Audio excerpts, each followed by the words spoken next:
പരിശുദ്ധ പരമ ദിവ്യകാരുണ്യത്തിന് ആരാധനയും സ്തുതിയും പുകഴ്ചയും ഉണ്ടായിരിക്കട്ടെ. പരിശുദ്ധ പരമ ദിവ്യകാരുണ്യത്തിന് ആരാധനയും സ്തുതിയും പുകഴ്ചയും ഉണ്ടായിരിക്കട്ടെ. പരിശുദ്ധ പരമ ദിവ്യകാരുണ്യത്തിന് ആരാധനയും സ്തുതിയും പുകഴ്ചയും ഉണ്ടായിരിക്കട്ടെ. നമ്മുടെ എല്ലാ മേഖലകളെയും സമർപ്പിച്ചുകൊണ്ട് നമുക്ക് പ്രതീക്ഷിക്കുന്ന മധ്യസ്ഥ പ്രാർത്ഥന ചൊല്ലാം. അമ്മേ പരിശുദ്ധ അമ്മേ, അമ്മേ പരിശുദ്ധ അമ്മേ, ദൈവമാതാവേ, കൃപാസനത്തിലൂടെ ഞങ്ങൾക്കും ഞങ്ങളുടെ ദേശത്തിനും അമ്മ മാധ്യസ്ഥം തേടിത്തന്ന എല്ലാ അനുഗ്രഹങ്ങൾക്കും കൃപകൾക്കും ഞങ്ങളിപ്പോൾ ഹൃദയം നിറഞ്ഞ നന്ദി പറയുന്നു. നമ്മുടെ ജീവിതത്തെ മുഴുവനായിട്ട് ഈ പ്രഭാതത്തിൽ ദിവ്യകാരുണ്യത്തിന് സമർപ്പിക്കാം. ഈ ആരാധന നിമിഷങ്ങളെയും ബഹുമാനപ്പെട്ട ജോസഫ് അച്ഛനെയും അച്ഛനിലേക്ക് പരിശുദ്ധാത്മാന അഭിഷേകം നിറഞ്ഞ് പരിശുദ്ധ അമ്മയോടൊപ്പം സഞ്ചരിക്കുവാൻ നമ്മെ സഹായിക്കുവാൻ വേണ്ടുന്ന വചനബോധ്യങ്ങൾ നൽകണമേ എന്ന് പ്രാർത്ഥിച്ചുകൊണ്ട് ഈ ദിനത്തിലൂടെ നമ്മൾ കടന്നു പോകുമ്പോൾ നമ്മുടെ ജീവിത മേഖലകളെ മുഴുവനും ഈ കർത്താവിൻ്റെ കാരുണ്യത്തിലേക്ക് സമർപ്പിച്ചുകൊണ്ട് പാദത്തികളെ സമർപ്പിച്ചുകൊണ്ട് ഇരു കരങ്ങളെ ഉയർത്തി നമുക്ക് ഈശോയെ സ്തുതിച്ച് ആരാധിക്കാം.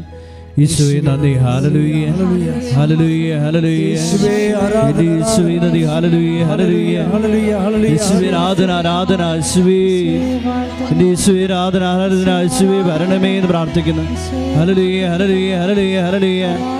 ഈശോയെ നന്ദി, ഹല്ലേലൂയ ഹല്ലേലൂയ ഹല്ലേലൂയ ഹല്ലേലൂയ. ഈശോയെ നന്ദി കർത്താവേ, നന്ദി സ്തോത്രം. ഈശോയെ നന്ദി, ഹല്ലേലൂയ ഹല്ലേലൂയ ഹല്ലേലൂയ ഹല്ലേലൂയ. ഈശോയെ നന്ദി, ഈശോയെ നന്ദി, ഹല്ലേലൂയ ഹല്ലേലൂയ. ആരാധന പാടം മാലാഖമാരൊപ്പം ജീവന്റെ തിരുഭോജ്യമേ.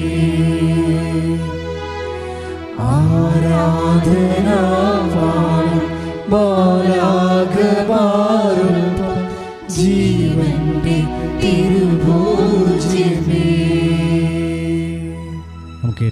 പരിശുദ്ധ പരമ ദിവ്യകാരുണ്യത്തിന് ആരാധനയും സ്തുതിയും പുകഴ്ചയും ഉണ്ടായിരിക്കട്ടെ. പരിശുദ്ധ പരമ ദിവ്യകാരുണ്യത്തിന് ആരാധനയും സ്തുതിയും പുകഴ്ചയും ഉണ്ടായിരിക്കട്ടെ. പരിശുദ്ധ പരമ ദിവ്യകാരുണ്യത്തിന് ആരാധനയും സ്തുതിയും പുകഴ്ചയും ഉണ്ടായിരിക്കട്ടെ.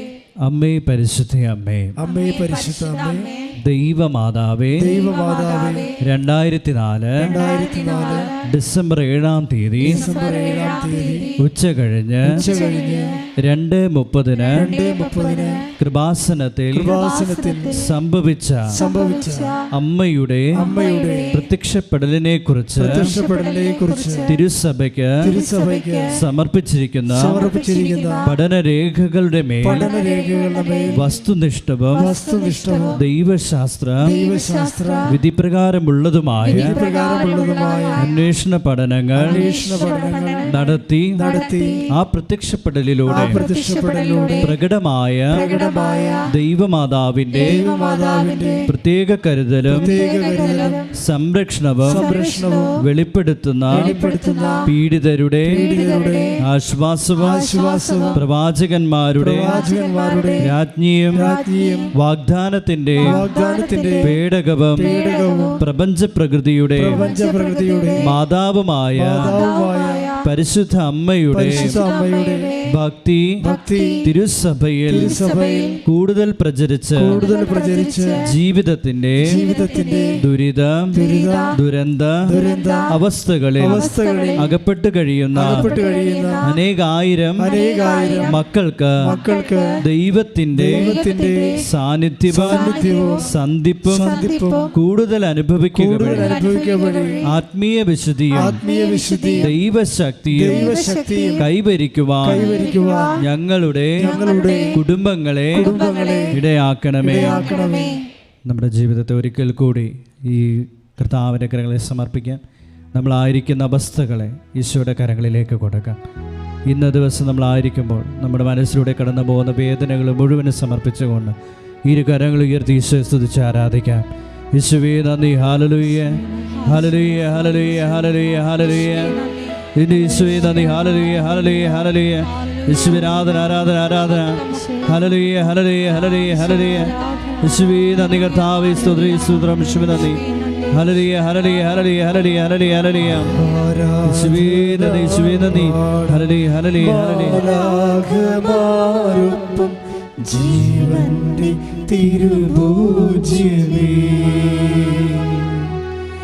ആരാധന പാടാം. മാലാഖമാരൊപ്പം ജീവന്റെ തിരുഭോജ്യമേ. പരിശുദ്ധ പരമാധികാരണത്തിന് എന്നേരവും ആരാധനയും സ്തുതിയും പുകഴ്ചയും ഉണ്ടായിരിക്കട്ടെ. പരിശുദ്ധ പരമാധികാരണത്തിന് എന്നേരവും ആരാധനയും സ്തുതിയും പുകഴ്ചയും ഉണ്ടായിരിക്കട്ടെ. പരിശുദ്ധ പരമാധികാരണത്തിന് എന്നേരവും ആരാധനയും സ്തുതിയും പുകഴ്ചയും ഉണ്ടായിരിക്കട്ടെ. അമ്മേ പരിശുദ്ധ അമ്മേ, അമ്മേ പരിശുദ്ധ അമ്മേ, ഭൂസ്വർലോകങ്ങളുടെ രാജ്ഞിയായ അങ്ങേക്ക് ഭൗമ സംരക്ഷണത്തിനായി പ്രപഞ്ച പ്രകൃതിയെ തന്നെ തിരുസഭ പ്രതിഷ്ഠിക്കുവാൻ ഈ പ്രത്യക്ഷീകരണം വഴി ഇടയാക്കണമേ. പരിശുദ്ധ അമ്മേ, ജപമാല മാതാവേ, സകല കൃപാസന പ്രാർത്ഥനകളോടും ചേർത്ത് ഞങ്ങളിപ്പോൾ പ്രാർത്ഥിക്കുന്ന ഈ കുടുംബത്തിന്റെ പ്രത്യേക നിയോഗം മൗനമായി നമ്മുടെ ഓരോരുത്തരുടെയും വ്യക്തിപരമായിട്ടുള്ള നമ്മുടെ ജീവിത മേഖലയിലുള്ള എല്ലാ കാര്യങ്ങളും നമുക്ക് സമർപ്പിക്കാം. ലൈറ്റ് കാലിബ്ര റിക്വസ്റ്റിൽ സമർപ്പിക്കപ്പെട്ടുള്ള എല്ലാ നിയോഗങ്ങളും, ഓൺലൈനിലായും തീർത്ഥാടന ഉടമ്പടിയായി സമർപ്പിക്കപ്പെട്ട എല്ലാ നിയോഗങ്ങളും, ഇവിടെ ശുശ്രൂഷിക്കുന്ന ഓരോരുത്തരെയും അവരുടെ കുടുംബാംഗങ്ങളെയും അവരുടെ സമസ്ത മേഖലകളെയും, ബഹുമാനപ്പെട്ട ജോസഫ് അച്ഛനെയും അച്ഛൻ്റെ പ്രത്യേകമായ പ്രാർത്ഥന നിയോഗങ്ങളെയും, കൃപാസനത്തിലൂടെ നൽകപ്പെടുന്ന ഓരോ ശുശ്രൂഷ മേഖലകളെയും നമുക്ക് മൗനമായി സമർപ്പിക്കാം. ഈ ലോകജനത മുഴുവനും പരിശുദ്ധമ്മയുടെ കരം പിടിച്ച് കർത്താവിൻ്റെ കാരുണ്യം കൃപയും അനുഭവിച്ച് ഈ ലോകത്തിന് മധ്യയായിരിക്കുവാൻ വരാനിരിക്കുന്ന ലോകത്തിലേക്ക് എത്തിച്ചേരുവാനും ഇടയാക്കണമെന്ന് നമുക്ക് മൗനമായി പരിശുദ്ധമ്മയുടെ മാധ്യസ്ഥം യാചിച്ച് പ്രാർത്ഥിക്കാം.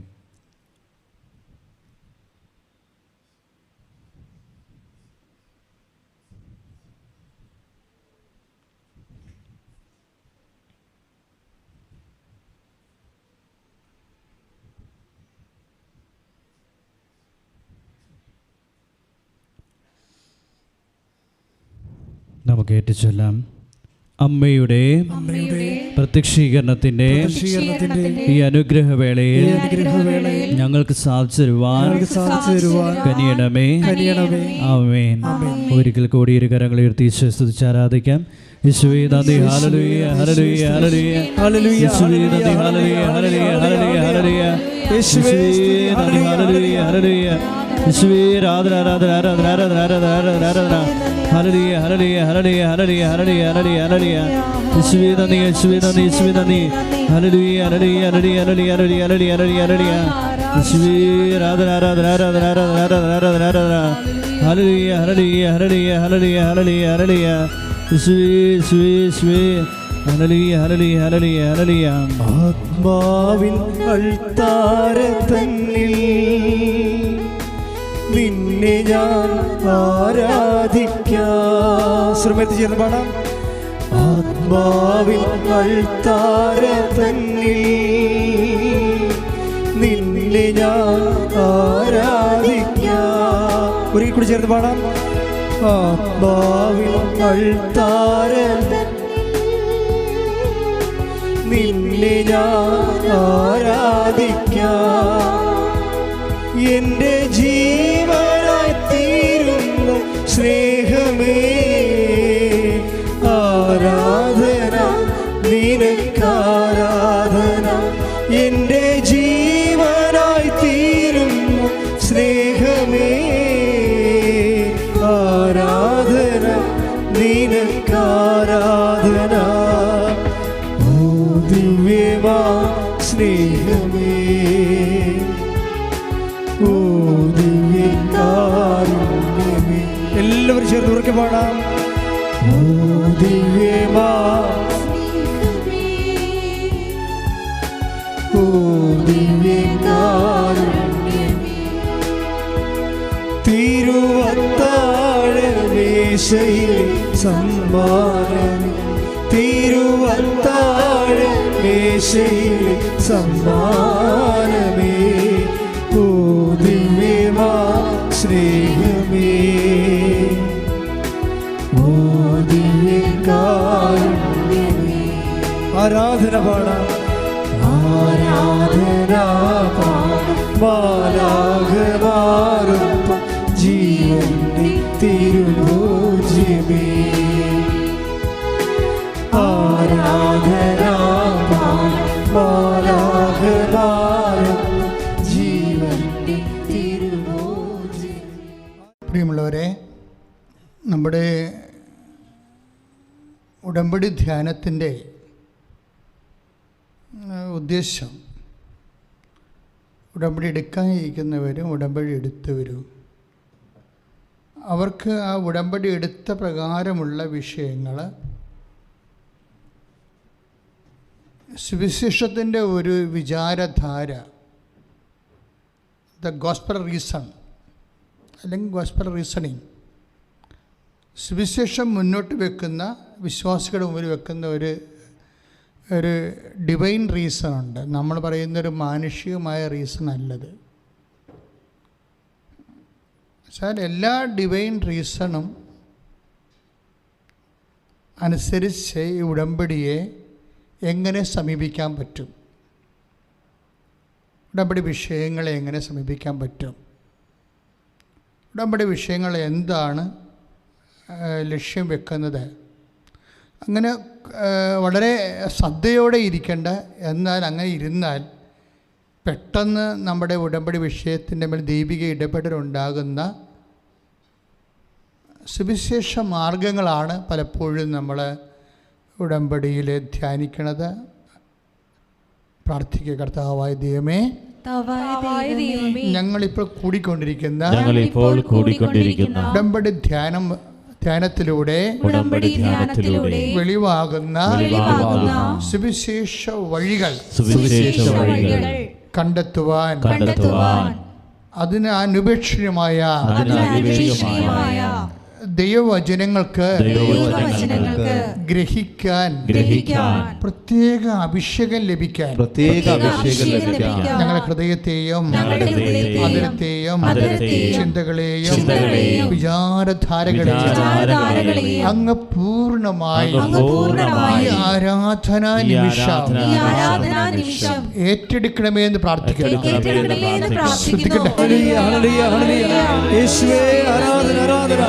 Hallelujah, hallelujah.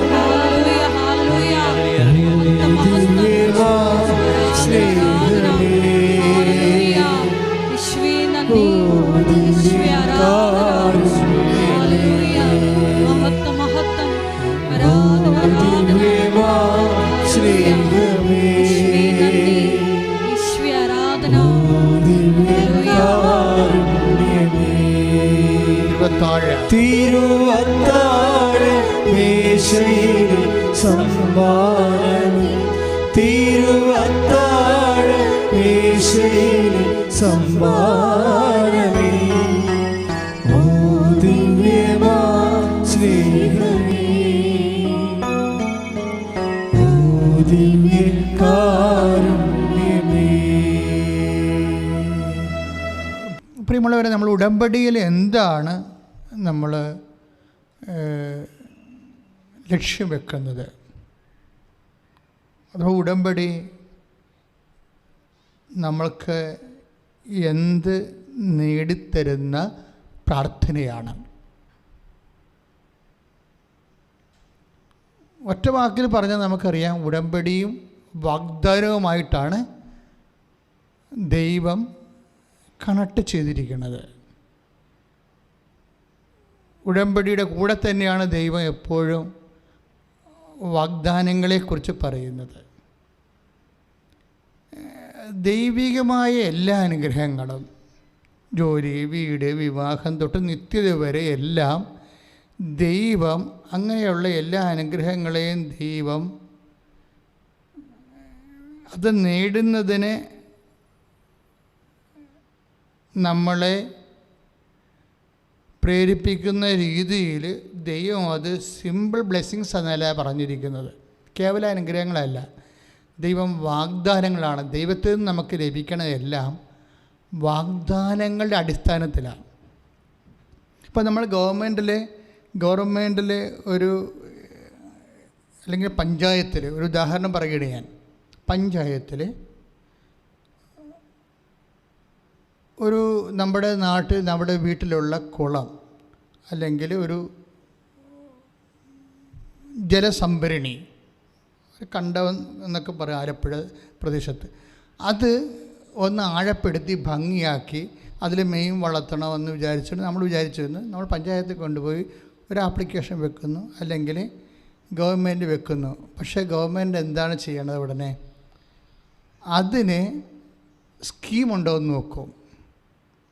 അതൊക്കെ മുമ്പ് തന്നെ ഗവൺമെൻറ്റിന് ആ വിഷയത്തിൽ പദ്ധതി ഉണ്ടോ എന്ന് നോക്കും. പദ്ധതിയാണ് ആദ്യം നോക്കുന്നത്. പദ്ധതി ഇല്ലെങ്കിൽ അപ്പം തന്നെ അപേക്ഷ തള്ളിപ്പോകും.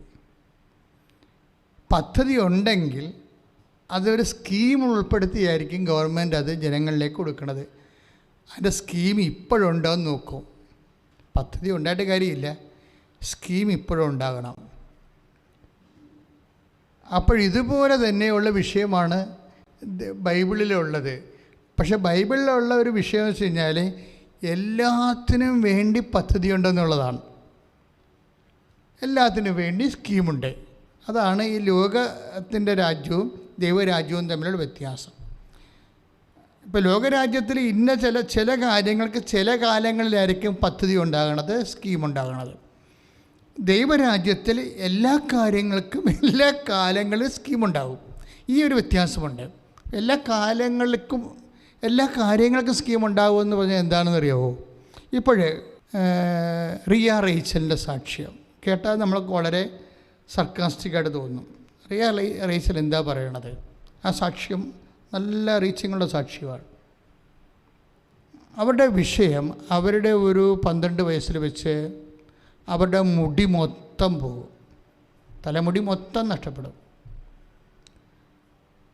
അപ്പോൾ നമുക്കറിയാമല്ലോ. എന്നിട്ട് ഇതിന് വേണ്ടി ഇവർ 8 കൊല്ലത്തോളം ചികിത്സ നടത്തും. കാര്യം പെൺകുട്ടിയാകുമ്പോൾ, വളർന്നു വരുന്ന പെൺകുട്ടിയാകുമ്പോൾ അവരത് പറയുന്നുണ്ട്.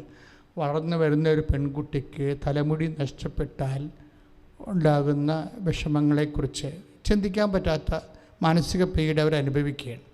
എല്ലാ മേഖലകളിലും അത് പ്രശ്നമാകും. അവരുടെ പ്രൊഫഷനെ ബാധിക്കും, വിവാഹത്തെ ബാധിക്കും, കുറേ പ്രശ്നങ്ങളാണ്.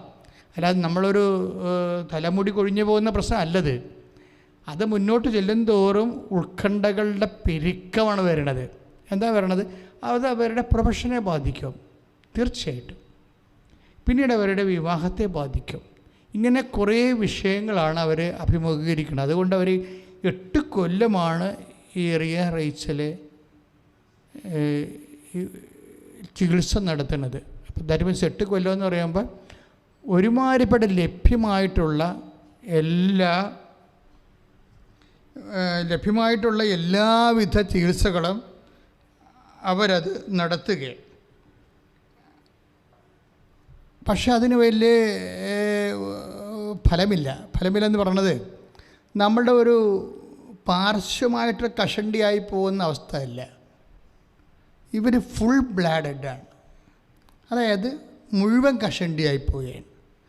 മുഴുവൻ കഷണ്ടിയായി പോകുമ്പോൾ ഇപ്പോൾ ക്യാൻസർ രോഗികളൊക്കെ ആണെങ്കിൽ അവർ കഷണ്ടിയായി കീമോ ഒക്കെ എടുക്കുമ്പോൾ കഷണ്ടിയായി പോയാലും ഒരു ടൈം കഴിയുമ്പോൾ അത് തിരിച്ചു വരും, ആ മുടികൾ തിരിച്ചു വരും. അങ്ങനെ ബാൾഡായി പോണതല്ല, ഇത് ഒരു ഡിസീസാണ്. അവർ ആ ഡിസീസിൻ്റെ പേര് സാക്ഷ്യത്തിൽ പറയുന്നുണ്ട്. അലോപേഷ്യ ഓട്ടോ ഇമ്മ്യൂൺ ഡിസീസ് എന്നാണ്. അതെന്ന് വെച്ച് കഴിഞ്ഞാൽ അലോപേഷ്യ ഏരിയറ്റ ഓട്ടോ ഇമ്മ്യൂണിയൻ ഡിസീസ് എന്നാണ് അവർ പറയണത്. എന്ന് വെച്ചാൽ അതിൻ്റെ വിഷയം ഇത്രയേ ഉള്ളൂ, കോശങ്ങളെ കൺസ്യൂം ചെയ്യും. അതാണല്ല ഓട്ടോ ഇമ്മ്യൂണിയൻ എന്ന് പറയണത്. അതായത് കോശങ്ങളെ കൺസ്യൂം ചെയ്യും, തിന്നുകളയും. പിന്നെ ഒരിക്കലും രക്ഷപ്പെടത്തില്ല. ഇതിന് മരുന്നുമില്ല. ഈ ഒരു സ്ഥാനം അങ്ങനെ 8 കൊല്ലം മരുന്ന് കഴിച്ചു കഴിഞ്ഞിട്ട് ഇവർക്ക് കാര്യങ്ങൾ മനസ്സിലായി. എവിടെ ചെന്നാലും വൈദ്യശാസ്ത്രം നൽകുന്ന വൈദ്യശാസ്ത്രത്തിൻ്റെ ഒരു നിസ്സഹായ അവസ്ഥ ഉണ്ട് ഇവിടെ. കാര്യം ഇത് കോശങ്ങളെ കഴിക്കുന്ന അലോപേഷ്യ ഏരിയറ്റ രോഗമാണ്, ഓട്ടോ ഇമ്മ്യൂണിനാണ്, കോശങ്ങൾ കഴിക്കുന്നതാണ്, നമുക്ക് നിലവിൽ അതിന് മരുന്നില്ല എന്ന് പറയും. അപ്പോഴെന്ത് ചെയ്യും ഇവർ? ഇത്രയും നാൾ കാശ് കുറേ മുടക്കി കാണുമല്ല, ഒരു പക്ഷേ ആയിരക്കണക്കിന് രൂപ മുടക്കി കാണും. 8 ലക്ഷം 8 വർഷം എടുത്തില്ലേ? അപ്പോൾ ഈ കേസ് ഹിസ്റ്ററി നിങ്ങൾ ശ്രദ്ധിക്കണം. ഈശോയുടെ അമ്മയുടെ നടക്കുന്നതുകൊണ്ടാണ് ഞാൻ ഈശോയുടെ അമ്മയുടെ മധ്യസ്ഥ ഈശോ ചെയ്ത കാര്യങ്ങളെക്കുറിച്ചാണ് നമ്മൾ ഡിസ്കസ് ചെയ്യണത്, അല്ല ഒരു കഥ കേൾക്കുകയല്ല. ഈ അൾത്താറയെ വെച്ച് എന്താണ് അമ്മ ജീവനോടെ പ്രത്യക്ഷപ്പെട്ട അൾത്താറയിൽ വെച്ച് അമ്മയുടെ മധ്യസ്ഥത്തിൽ പണ്ട് കാനായിൽ വെള്ളം വീഞ്ഞാക്കിയ വിഷയം പറയുകയല്ല. ഇന്ന് ഈശോ ഇപ്പം ഇവിടെ വെച്ച് എന്ത് ചെയ്തതെന്നാണ് ഞാൻ പറയണത്.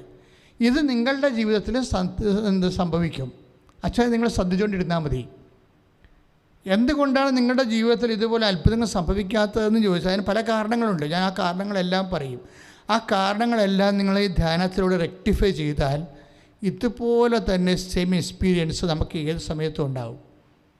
അത്ഭുതങ്ങളൊന്നും അത്ര ഒരു അകലെയല്ല. ശരിക്കും കൃപാസനത്തിൻ്റെ ചാനലിൽ നിങ്ങൾ സബ്സ്ക്രൈബ് ചെയ്യുമ്പോൾ അറിയാൻ പറ്റും. എല്ലാ ദിവസവും സാക്ഷ്യങ്ങൾ പറയുന്നുണ്ട് ആൾക്കാരെ. ഞാൻ അതിലേക്ക് കടക്കുന്നില്ല. പക്ഷേ എന്താ ഞാൻ ഉദ്ദേശിച്ചതെന്ന് വെച്ച് കഴിഞ്ഞാൽ, ഈ അലോപേഷ്യ ഏരിയറ്റ രോഗത്തിന് മെഡിസിൻ ഇല്ല. അത് കോശങ്ങളെ തിന്നുന്ന രോഗമാണ്. പക്ഷേ ഈ മെഡിസിൻ ഇല്ല എന്നുള്ളത് മനസ്സിലായി കഴിഞ്ഞപ്പോഴേ ഇവരുടെ അമ്മ, ഈ റിയ റേച്ചലിൻ്റെ അമ്മയാണ് ഉടമ്പടി എടുക്കുന്നത്. അവർ ഉടമ്പടി എടുക്കുമ്പോൾ ഞാനിപ്പോഴും ഓർക്കുന്നുണ്ടേ, അവർ പറയുന്ന സാക്ഷ്യം, അതായത് അവരാദ്യം ഈ 6 കാര്യങ്ങൾ നമുക്ക് എഴുതാമല്ലോ.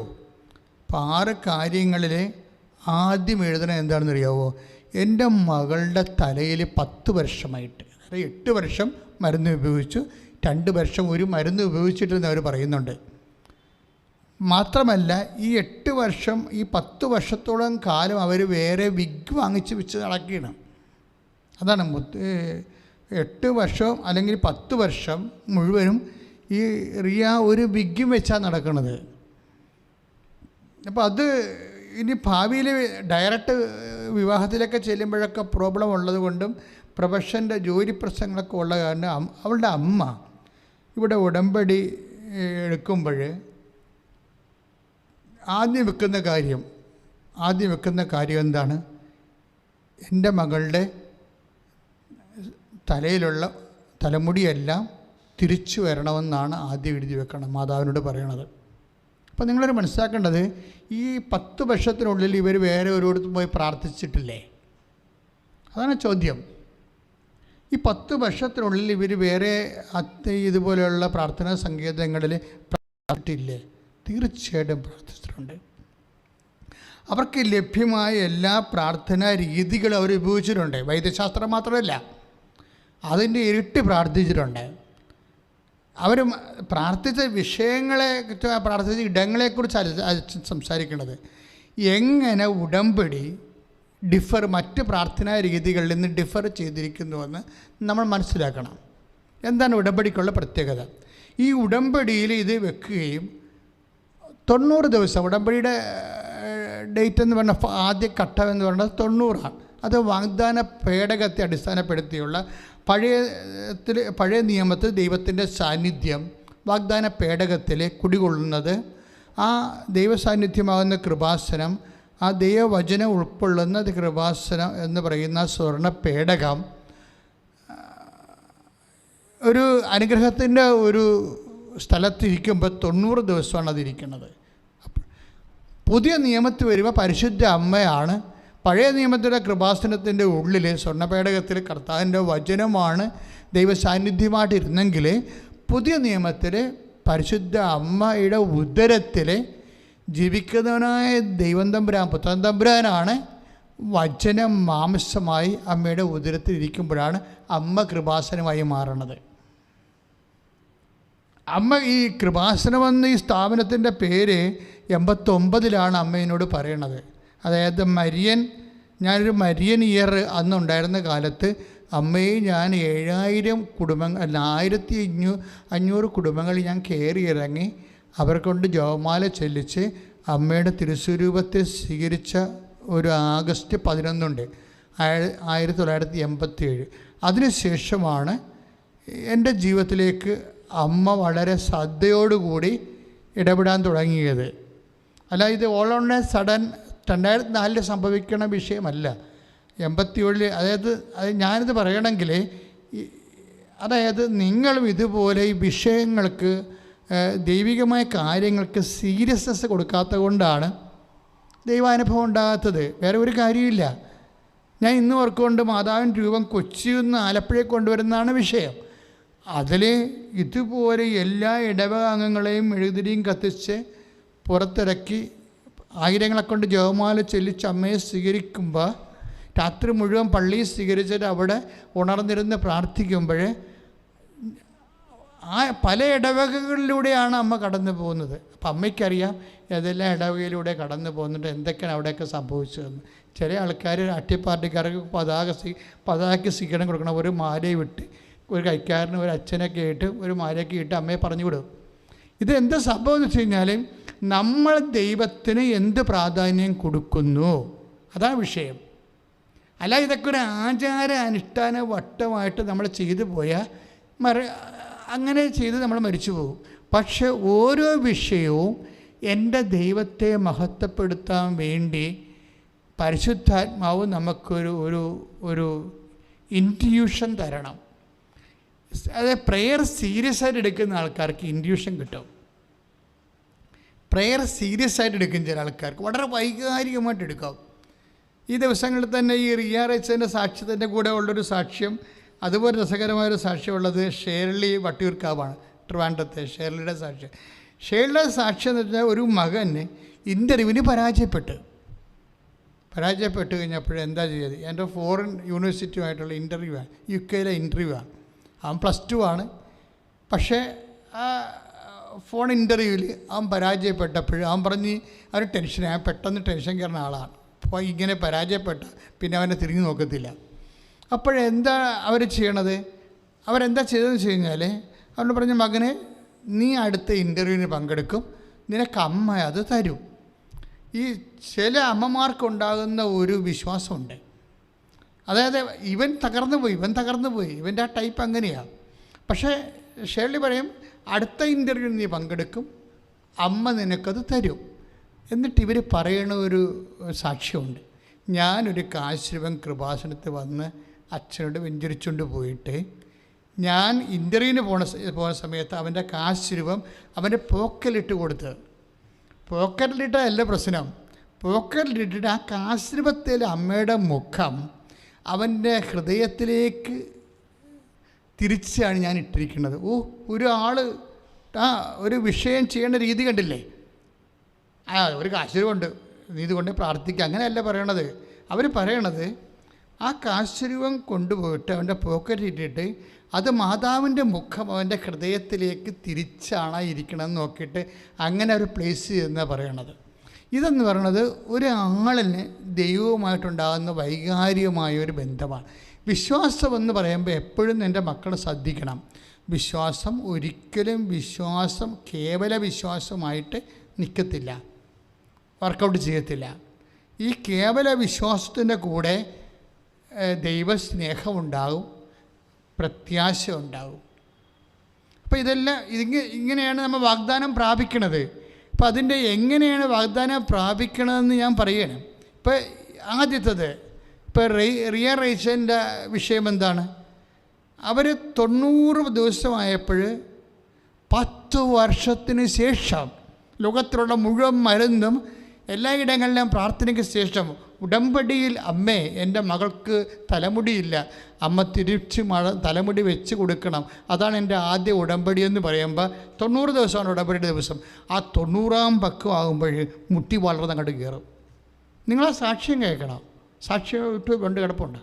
എന്താ വിഷയം എന്ന് വെച്ച് കഴിഞ്ഞാൽ, ഈ ഓട്ടോ ഇമ്മ്യൂണി ഡിസീസ് വെച്ചാൽ കോശങ്ങൾ കഴിക്കുന്നത് കാരണം ഒരു കാലത്തും മുടി വരത്തില്ല. അപ്പോൾ ആ വിഷയത്തിൽ എത്ര പെട്ടെന്നാണ് ഉടമ്പടിയിൽ അതിനൊരു തീരുമാനം ഉണ്ടാകണത്. അപ്പോൾ അസാധ്യമെന്ന് തോന്നണ ആ വിഷയത്തിന് ഉടമ്പടി തീരുമാനം ഉണ്ടായെന്നല്ല അച്ഛൻ്റെ പ്രശ്നം. ഉടമ്പടി തീരുമാനം ഉണ്ടായ സാക്ഷ്യത്തിലുണ്ടല്ലോ. എൻ്റെ വിഷയം ഉടമ്പടിയിൽ അതെങ്ങനെയാണ് ദൈവത്തിൻ്റെ ഇടപെടൽ ഉണ്ടായത്. ദൈവത്തിൻ്റെ ഇടപെടൽ എങ്ങനെയാണ് ഉടമ്പടിയിൽ ഉണ്ടായത്, പെട്ടെന്നുണ്ടായത്.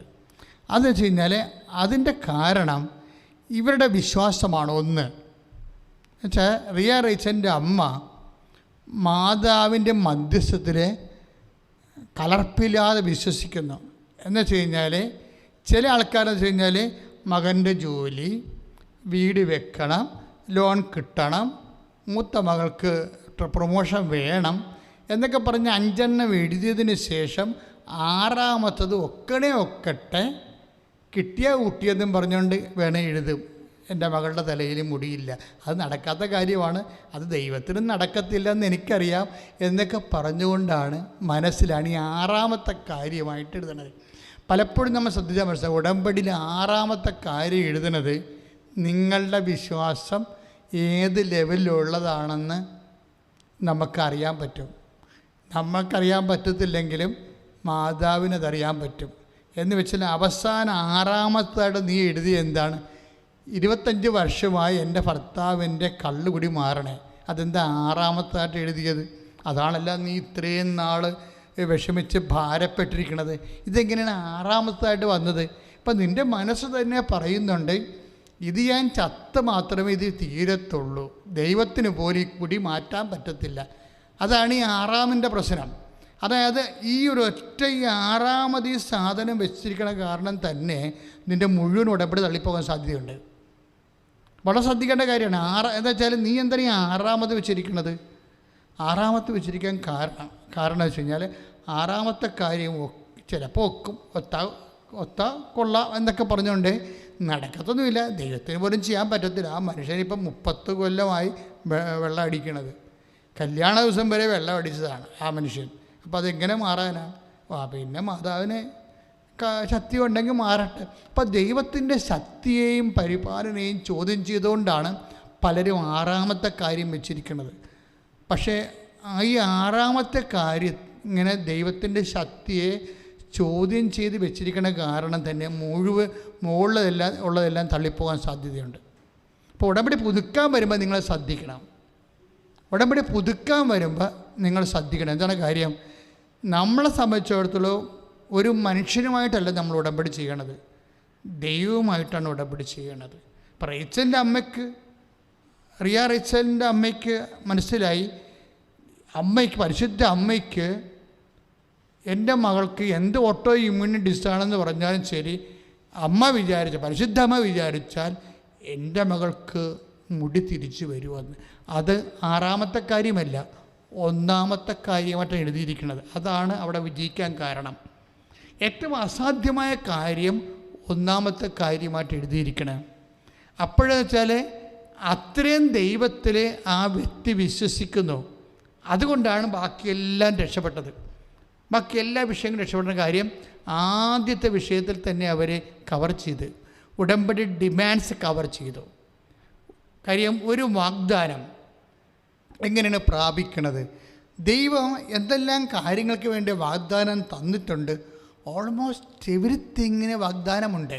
ഇപ്പോൾ റിയ റേച്ചലിന് മുടി തിരിച്ചു വരാൻ കാര്യം എന്താണ്? മുടി അവൾക്ക് ആവശ്യമാണെന്ന് കർത്താവിനറിയാം. അവളുടെ പ്രൊഫഷൻ നോക്കുമ്പോൾ മുടി അവൾക്ക് ആവശ്യമാണെന്ന് കർത്താവിനറിയാം. അതിന് വേറെ ഒന്നും അറിയേണ്ട കാര്യമില്ല. മുടി അതാണ് ഈശോ പറയണത്. മത്തായി ശ്ലീഹയുടെ സുവിശേഷം 6:32 എഴുതിയിരിക്കണില്ലേ? മത്തായി ശ്ലീഹ 6:32 എന്താ പറയണത്? ഇതൊക്കെ നിങ്ങൾക്ക് ആവശ്യമാണെന്ന് എൻ്റെ സ്വർഗസ്ഥനായ പിതാവ് അറിയുന്നു. Price the Lord. അതാണ് സംഭവം. അപ്പോൾ അതൊന്ന് വായിച്ചോളൂ. അതിനാൽ എന്തു ഭക്ഷിക്കും, എന്ത് പാനം ചെയ്യും, എന്ത് ധരിക്കും എന്ന് വിചാരിച്ച് നിങ്ങൾ ആകുലരാകേണ്ട. വിജാതീയരാണ് ഇവയെല്ലാം അന്വേഷിക്കുന്നത്. നിങ്ങൾക്കിവയെല്ലാം ആവശ്യമാണെന്ന് നിങ്ങളുടെ സ്വർഗീയ പിതാവ് അറിയുന്നു.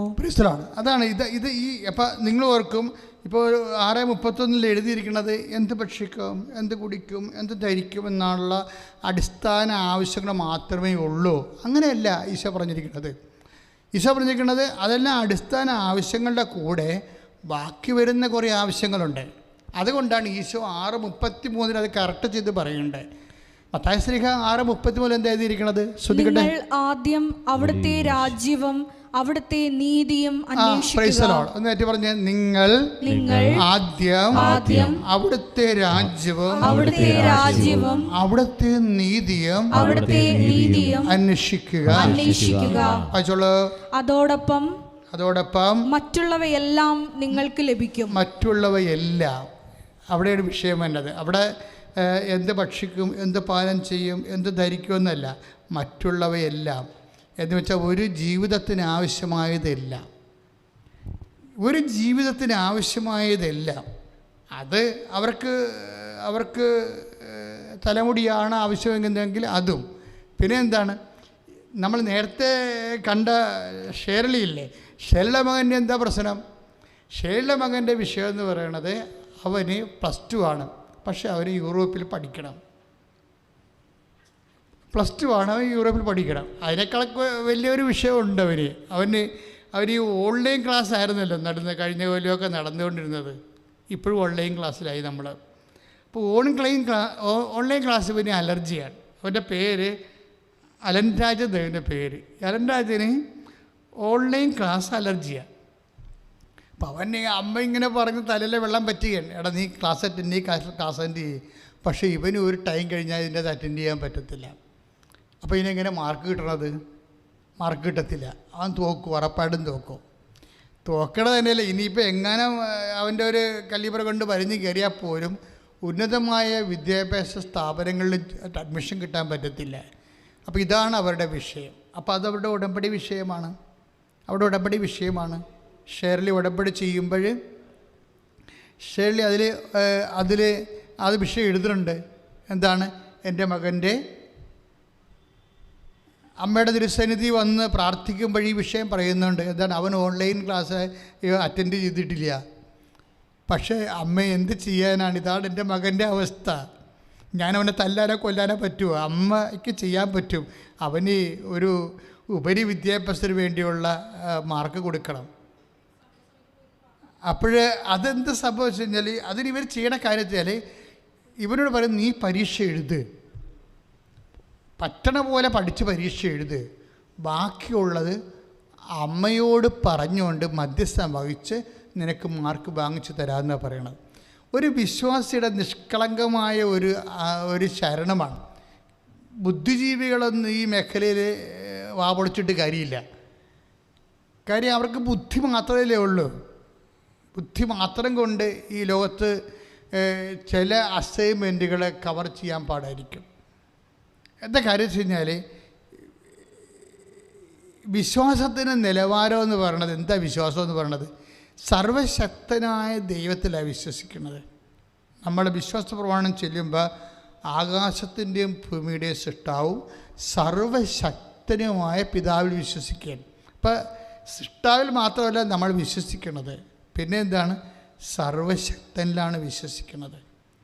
അപ്പോൾ നമ്മളെ സൃഷ്ടിച്ചപ്പോൾ ആ സൃഷ്ടികളിൽ എന്തെങ്കിലുമൊക്കെ പോരായ്മ ഉണ്ടെങ്കിൽ അത് പരിഹരിക്കാൻ ഉള്ള ഒരു ത്രെഡായിട്ടാണ് നമുക്ക് ഫെയ്ത്ത് തന്നിരിക്കുന്നത്. സൃഷ്ടികളിൽ അതാത് കാലങ്ങളിൽ ജീവിക്കുമ്പോൾ ഓരോ മനുഷ്യർ എല്ലാവരും ഒരേ നിലവാരമുള്ള ബുദ്ധിയുള്ളവരാകുമോ? ഒരിക്കലും ആകത്തില്ല.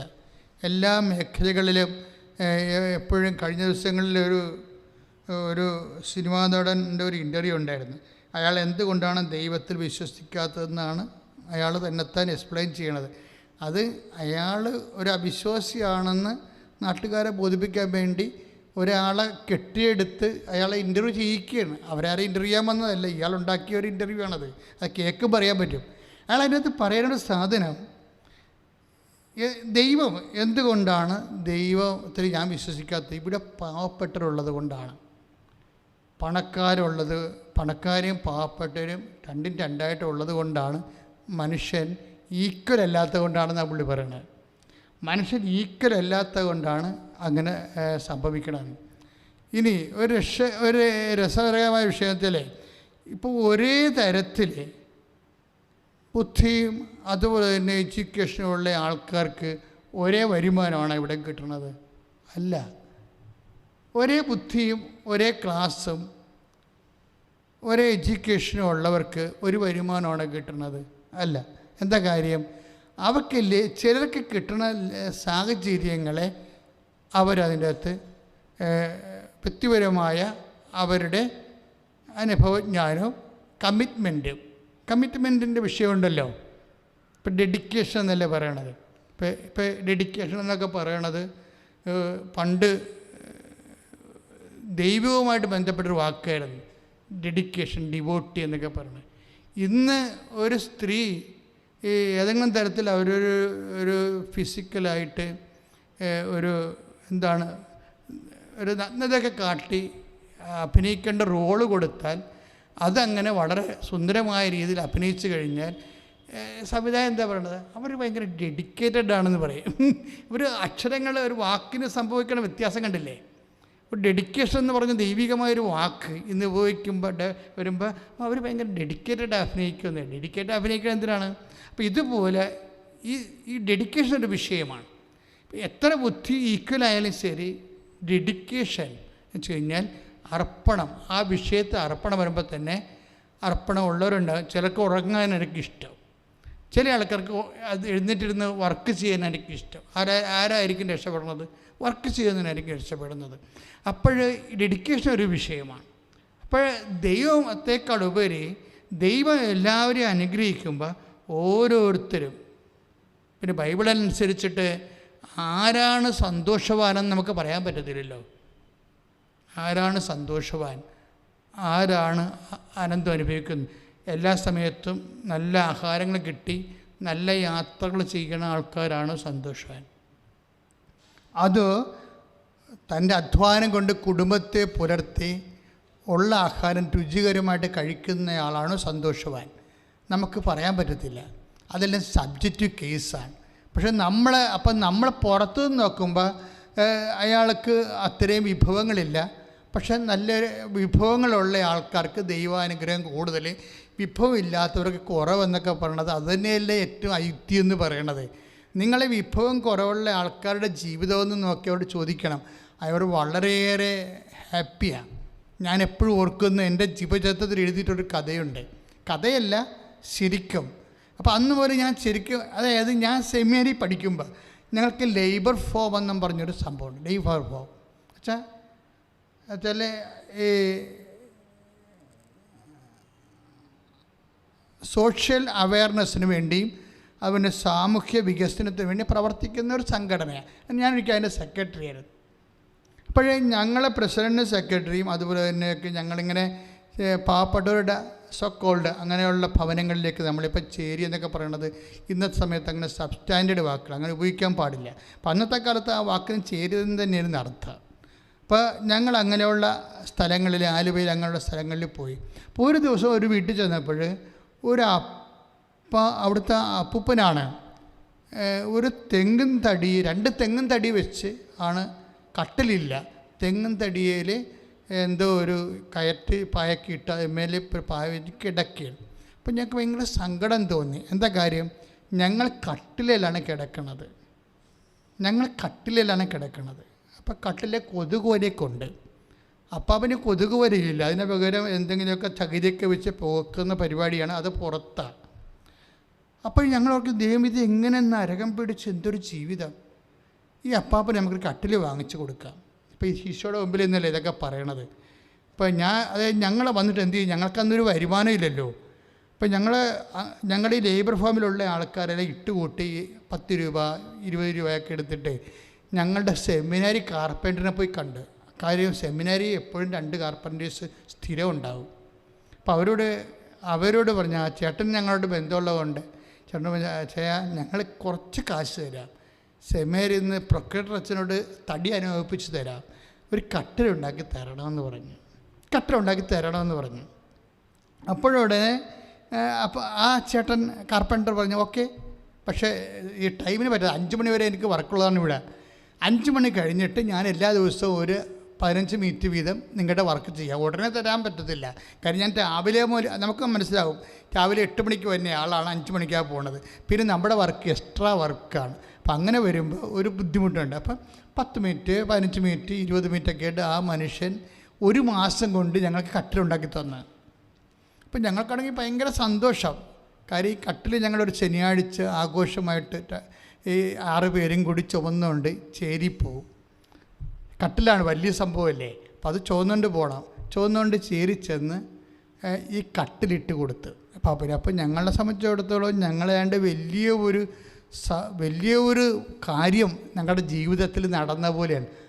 കാര്യം ഏറ്റവും വലിയൊരു സൽപ്രവൃത്തി നമ്മൾ ചെയ്ത പോലെ അതിൻ്റെ എല്ലാ ത്യാഗവും അനുഭവിച്ചാണ് ചെയ്യണത്. എല്ലാ ത്യാഗവും. കാര്യം ഞങ്ങളുടെ കയ്യിലും കാശില്ല. ഇത്ര പേര് ത്യാഗം അനുഭവിച്ചു. ആ കാർപ്പൻ്ററും ത്യാഗം അനുഭവിച്ചു. അപ്പം ഇത് ഇങ്ങനെ കൊണ്ടുപോയി കട്ടിൽ കൊടുത്ത് ഞങ്ങൾ മേടിക്കാനുള്ള കാശും കൊടുത്ത് അപ്പാപ്പനെ അവരുടെ സന്തോഷമായിട്ട് പോകുന്നു. അവർ നന്ദിയൊക്കെ പറഞ്ഞ്. അപ്പോൾ ഒരു മാസം കഴിഞ്ഞപ്പോൾ വീണ്ടും ഞങ്ങൾ ആ ചേരിച്ചത്. അപ്പോൾ നമുക്ക് നമ്മുടെ അപ്പാപ്പനെ കാണാൻ പോകണ്ടേ എന്ന് വിചാരിച്ചു. അങ്ങനെ പോവാം. അപ്പോൾ അപ്പാപ്പന് സന്തോഷമാവില്ല. വേറെ ഒന്നുമില്ല, ആ മുഖത്തൊരു ചിരി കാണണം. നമ്മൾ വേറെ ഒന്നും ഉദ്ദേശിച്ച് പോകണമല്ല.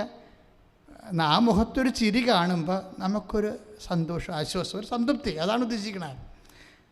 അന്നത്തെ അപ്പോഴേ ഞങ്ങൾ ചെല്ലുമ്പോൾ കട്ടിൽ കാണാനില്ല. ഞങ്ങൾ ചെല്ലുമ്പോൾ കട്ടിൽ കാണാൻ. അപ്പോൾ ഞങ്ങളുടെ മുഖം ആപ്പാടെ വിളറി. അപ്പോൾ ഞങ്ങൾ ചോദിച്ച് നിങ്ങളുടെ കട്ടിലെന്തി? അപ്പോൾ അവരാരും മിണ്ടണില്ല. ഞങ്ങൾക്ക് കട്ടിലല്ലേ. അപ്പോഴേ പറഞ്ഞ്, അപ്പോൾ ഞങ്ങൾ ഷമ്മാശം പറയണേ, ഷമ്മാശ അതേ കട്ടിലേ കിടന്നിട്ട് അപ്പാപ്പന് ഉറക്കം മുന്നില്ല. അതാണ് പ്രശ്നം. ആ കട്ടിലേ കിടന്നിട്ട് ഉറക്കം സത്യമായിട്ട് നടന്ന കാര്യമാണ്. അവർക്ക് അപ്പാപ്പന് ഉറങ്ങാൻ പറ്റണില്ല. പിന്നെ എന്ത് ചെയ്ത്, പിന്നെ എടുത്ത് പുറത്തിട്ട് അപ്പനെ താഴേക്ക് എടുത്തിക്കൊണ്ട് മറ്റുള്ളവരെങ്ങനെ കട്ടിലൊക്കെ കിടക്കണം എന്ന് വിചാരിച്ചുകൊണ്ട് അവരെ പുറത്തിട്ട് ആ കട്ടിൽ കൊടുത്ത് കാശ് പിടിച്ചു. കട്ടിൽ കൊടുത്തവർ കാശ് മേടിച്ചു. എന്നത്തിട്ട് കാര്യം ചെറിയ വീടാണ്. അതിൻ്റെ അത് കട്ടിലിട്ട് കഴിഞ്ഞാൽ കുറേ സ്ഥലം പോകും. പക്ഷേ അതുകൊണ്ട് ആരും ഇട്ടില്ല. ആ കട്ടിൽ അവർ വിറ്റ് കാശ് മേടിച്ചു. അന്നത്തെ ഒരു സാഹചര്യം അവർക്ക് അതായിരുന്നു നല്ലത്. ചിലപ്പോൾ അന്ന് 10-300 രൂപ കട്ടിലും കിട്ടുകയാണെങ്കിൽ അവർക്കത് നല്ലത് കാര്യമാണ്, അവർക്ക് കിട്ടും. പക്ഷേ പ്രശ്നം വെച്ചാൽ സത്യസന്ധമായിട്ട് അപ്പാപ്പനെ അതിൻ്റെ അത് കിടന്ന് ഉറക്കം വന്നില്ല. അതാണ് പ്രശ്നം. കാര്യം അപ്പാപ്പൻ നോക്കുമ്പോൾ ആ പഴയ ആ 2 തടിയില്ലേ, ആ തടിയും ആ കയറ്റുവായും അതിൻ്റെ പുറത്ത് കണക്കായും അപ്പം സുഖമായി കിടന്നുറങ്ങും, ഒരു പ്രശ്നവുമില്ല. അപ്പം ഞങ്ങൾ ആർക്കാണ് തെറ്റുപറ്റിയത്? ഞങ്ങൾ പുറത്തുനിന്ന് നോക്കുന്നവർ വിചാരിച്ചത് ഈ അപ്പാപ്പൻ ഭയങ്കരമായ നരകം അനുഭവിക്കുകയാണ്, സങ്കടമൊക്കെയാണ്. അപ്പാപ്പനെ രക്ഷപ്പെടുത്താൻ വേണ്ടി ഒരു മാർഗം ഞങ്ങൾ കണ്ടുപിടിച്ച്. എന്താണ്? കട്ടറുണ്ടാക്കി കൊടുക്കുക. പക്ഷേ അപ്പാപ്പൻ അത് റിജക്റ്റ് ചെയ്തു ഒരു അനുഭവം കൊണ്ട്. ഇപ്പം ആരാണ് സന്തോഷം അനുഭവിക്കണത്, ആരാണ് ദുഃഖം അനുഭവിക്കണമെന്ന് പുറത്ത് നിന്ന് പറയാൻ പറ്റത്തില്ല. അത് മണ്ടത്തരമാണ് ശരിക്കും പറഞ്ഞാൽ. നമ്മളെ ഭയങ്കരമായ അവർക്കൊരു ജീവിതവുമില്ല, അവർ സങ്കടത്തിലാണ് അനുഭവിക്കണമെന്ന് പുറത്ത് അവരോട് ചോദിച്ച് നോക്കിക്കഴിഞ്ഞാൽ അവർ നമ്മളെക്കാൾ മാനസികമായിട്ട് ഹാപ്പി ആയിരിക്കും. പല കുടുംബങ്ങളിൽ ഞാൻ ഇപ്പോഴും നിങ്ങളൊന്ന് ചിന്തിച്ചാൽ മതി. ഏറ്റവും കൂടുതൽ സന്തോഷം അനുഭവിക്കുന്ന കുടുംബങ്ങൾ ഏതാണ്? ബിലോ ആവറേജ് കുടുംബങ്ങളാണ്. ഞാൻ 21 കൊല്ലം 30 കൊല്ലം കൗൺസ് ചെയ്തില്ലേ, 30 കൊല്ലം 21 ലക്ഷം ആൾക്കാരെ കൗൺസ് ചെയ്യുമ്പോൾ എൻ്റെ ഒരു നിരീക്ഷണം ഞാൻ അനുഭവിച്ചത് ഏറ്റവും കൂടുതൽ ഈ ലോകത്ത് സന്തോഷം അനുഭവിക്കുന്നത് ബിലോ ആവറേജ് കുടുംബങ്ങളാണ്. ആവറേജിന് താഴെയുള്ള കുടുംബങ്ങൾ. അവർക്ക് ആവശ്യമില്ലാത്ത ഇഷ്യൂസ് ഇല്ല, ആവശ്യമില്ലാത്ത വിഷയത്തെക്കുറിച്ചുള്ള സംഭ്രമങ്ങളില്ല, അതിനുവേണ്ടിയുള്ള അത് നേടാൻ വേണ്ടിയുള്ള ആക്രാന്തങ്ങളില്ല, അത് നഷ്ടപ്പെടുമ്പോഴുണ്ടാകുന്ന ഭാരങ്ങളില്ല. അവരും അവസാനം മരിക്കും. ഇതൊക്കെ ഉണ്ടെന്ന് പറയുന്ന ആൾക്കാരും മരിക്കും. എല്ലാം കണക്കല്ലേ അവസാനം. ഒരു 2-3 റീത്ത് കൂടുതൽ കിട്ടുമെന്നല്ലാതെ വേറെ കാര്യമൊന്നുമില്ല. നമ്മൾ സിമിത്തേരി ചെന്ന് നോക്കും മനസ്സിലാകും. ഈ സിമിത്തേരിൽ നമ്മൾ എപ്പോഴും അടക്കത്തിന് ഞാൻ പോകുമ്പോൾ ഓരോരോ കുഴികൾ തമ്മിലുള്ള വ്യത്യാസം നോക്കുമ്പോൾ ചില കുഴികൾക്ക് ഒരു 10 റീത്ത് കൂടുതലായിരിക്കും, അത്രയേ ഉള്ളൂ. വേറെ ഒരു സാധനവും ഇല്ല. അതായത് ചില കുഴികൾക്ക് സിമിത്തേരി നോക്കിയാൽ ചിലപ്പോൾ 5 റീത്ത് ചിലവുണ്ട്, ചിലയിടത്ത് 10 റീത്ത് ഉണ്ടാകും. എന്നിട്ട് നമ്മൾ കുഴിയാഴ്ചക്ക് ചെല്ലുമ്പോഴാണ് ഈ റീത്തെടുത്ത് ദൂരെ എറിയണ കാണാം. ആരെ? കുഴിവെട്ടി. എന്തിനാണ് എറിയണമെന്ന് വെച്ച് കഴിഞ്ഞാൽ ഇത് ശല്യമാണേ. ഈ റീത്തും അതിൻ്റെ പുറത്ത് കിടക്കണ ഈ ചുറ്റിക്കെട്ടും പിന്നെ ചീഞ്ഞ പൂവും എല്ലാം കൂടി അവർ കൊണ്ടുപോയി തെമ്മാടിക്കുഴിയിലിടും. ബന്ധുക്കൾ വലിയ സ്വന്തമായിട്ട് കൊടുത്ത സാധനത്തിന് അവസാനം പോയി ഈ റീത്തുകൾ ചെല്ലണം വീഴണത് തെമ്മാടിക്കുഴിയിലാണ്. അപ്പോൾ അവസാനം ഒരു കാര്യവും വ്യത്യാസമില്ല. അപ്പം നമ്മൾ പുറത്ത് നിന്ന് അപ്പോൾ ദൈവം ശരിക്കും പറഞ്ഞ ആരോട് ഈശോ പറയുന്ന ഏറ്റവും നല്ല വാക്കുകളിലൊന്നാണ്. ഒന്ന് ശ്രദ്ധിക്കട്ടെ മക്കളെ. ഹല്ലേലൂയ ഹല്ലേലൂയ ഹല്ലേലൂയ യേശുവേ ആരാധന ആരാധന ഹല്ലേലൂയ ഹല്ലേലൂയ ദിവ്യമാ സ്നേഹമേ യേശുവേ നന്ദി, യേശുവേ ആരാധന, ഹല്ലേലൂയ മഹത്വം മഹത്വം ആരാധന ആരാധന ദിവ്യമാ സ്നേഹമേ യേശുവേ ആരാധന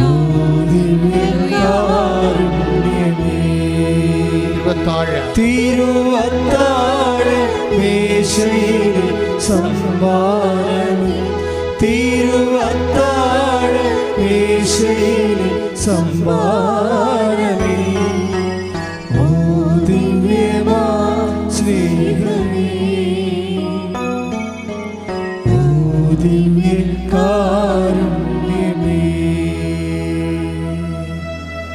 മത്തായി ശ്ലീഹായുടെ സുവിശേഷം 20:13. മത്തായി ശ്ലീഹായുടെ സുവിശേഷം 20:13. മത്തായി സുവിശേഷം 20-ാം അധ്യായം 13-ാം തിരുവചനം.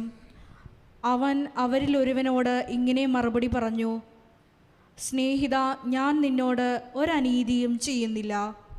ഒരു ധനാറയ്ക്കല്ലേ നീ എന്നോട് സമ്മതിച്ചിരുന്നത്. അതായത് ദൈവത്തിൻ്റെ ഒരു നിലപാട് ഇതാണ്. ദൈവത്തിൻ്റെ നിലപാടാണ് ഈശോ വ്യക്തമാക്കുന്നത്. അതായത് സ്നേഹിത, നിന്നോട് ഞാൻ ഒരു അനീതിയും ചെയ്തിട്ടില്ല. എന്താണ്? നീ ഒരു ധനാറയ്ക്കിനെ സംബന്ധിച്ചു നിൻ്റെ കൂലി വാങ്ങിക്കൊണ്ട് പോവുക. അവസാനം വന്നവർക്കും ഒരു ധനാറ തന്നെ കൊടുക്കാനാണ് എൻ്റെ ആഗ്രഹമെങ്കിൽ എൻ്റെ സ്വത്ത് എനിക്കിഷ്ടമുള്ളവർ കൊടുക്കാൻ പാടില്ലേ എന്ന് വെച്ചാൽ ദൈവത്തിൻ്റെ ഭാഗത്തുനിന്ന് ഒരു അനീതിയും ചെയ്യണില്ല ദൈവം. പക്ഷെ അത് വിശ്വസിക്കാൻ മനസ്സിലാകത്തുള്ളൂ. അത് മനസ്സിലാക്കണമെങ്കിൽ പരിശുദ്ധാത്മാവ് എക്സ്ട്രാ വേണം. അവിടെയാണ് വിഷയം വേണ്ടത്. പരിശുദ്ധാത്മാവില്ലാത്ത ലോകത്താന്മാർ കാണുമ്പോൾ എല്ലാത്തിലും അനീതി കാണും. കാര്യം എന്താണ്? അവന് അത് കാണാനുള്ള പ്രത്യേകമായ ദൈവത്തിൻ്റെ മനസ്സറിയാനുള്ള. ഇപ്പം നമ്മളെ എഫേസ്യസ് ലേഖനം 1:18 ശ്രുതികട്ടെ ഹല്ലേലൂയ ഹല്ലേലൂയ ഹല്ലേലൂയ ഹല്ലേലൂയ യേശുവേ ആരാധന ആരാധന ഹല്ലേലൂയ ഹല്ലേലൂയ ദിവ്യമാ സ്നേഹമേ യേശുവേ നന്ദി, യേശുവേ ആരാധന, ഹല്ലേലൂയ മഹത്വം മഹത്വം ആരാധന ആരാധന ദിവ്യമാ സ്നേഹമേ യേശുവേ ആരാധന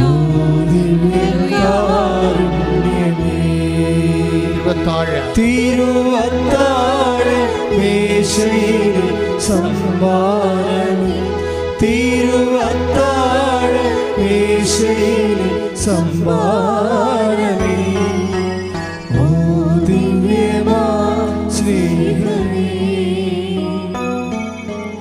ഓ ദിവ്യകാരുണ്യമേ.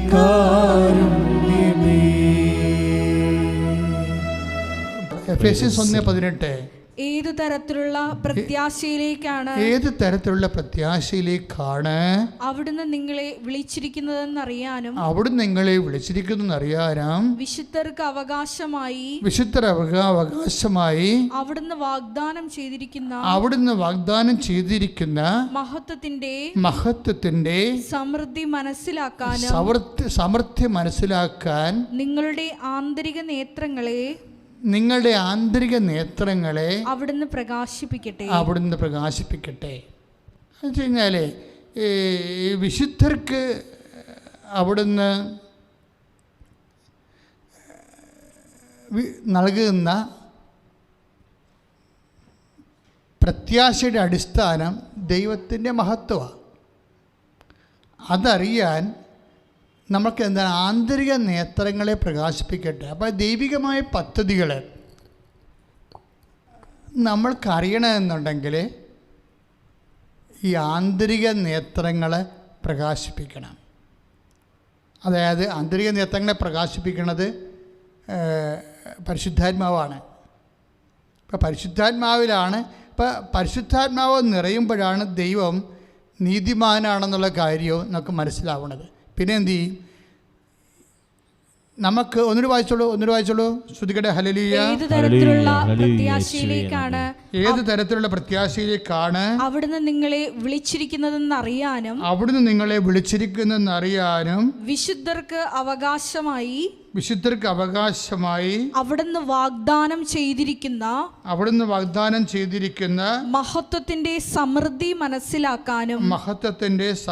മനസ്സിലാക്കാനും നിങ്ങളുടെ ആന്തരിക നേത്രങ്ങളെ അവിടുന്ന് പ്രകാശിപ്പിക്കട്ടെ. അതായത് ഈ വചനത്തിൽ വരുന്ന, ഇപ്പം നമുക്കറിയാം, അച്ഛനിത് ഒന്ന് ഓർത്തുപോലും ഇല്ലാത്തൊരു വചനം ഈശോ തന്നതാണ് നമുക്ക്.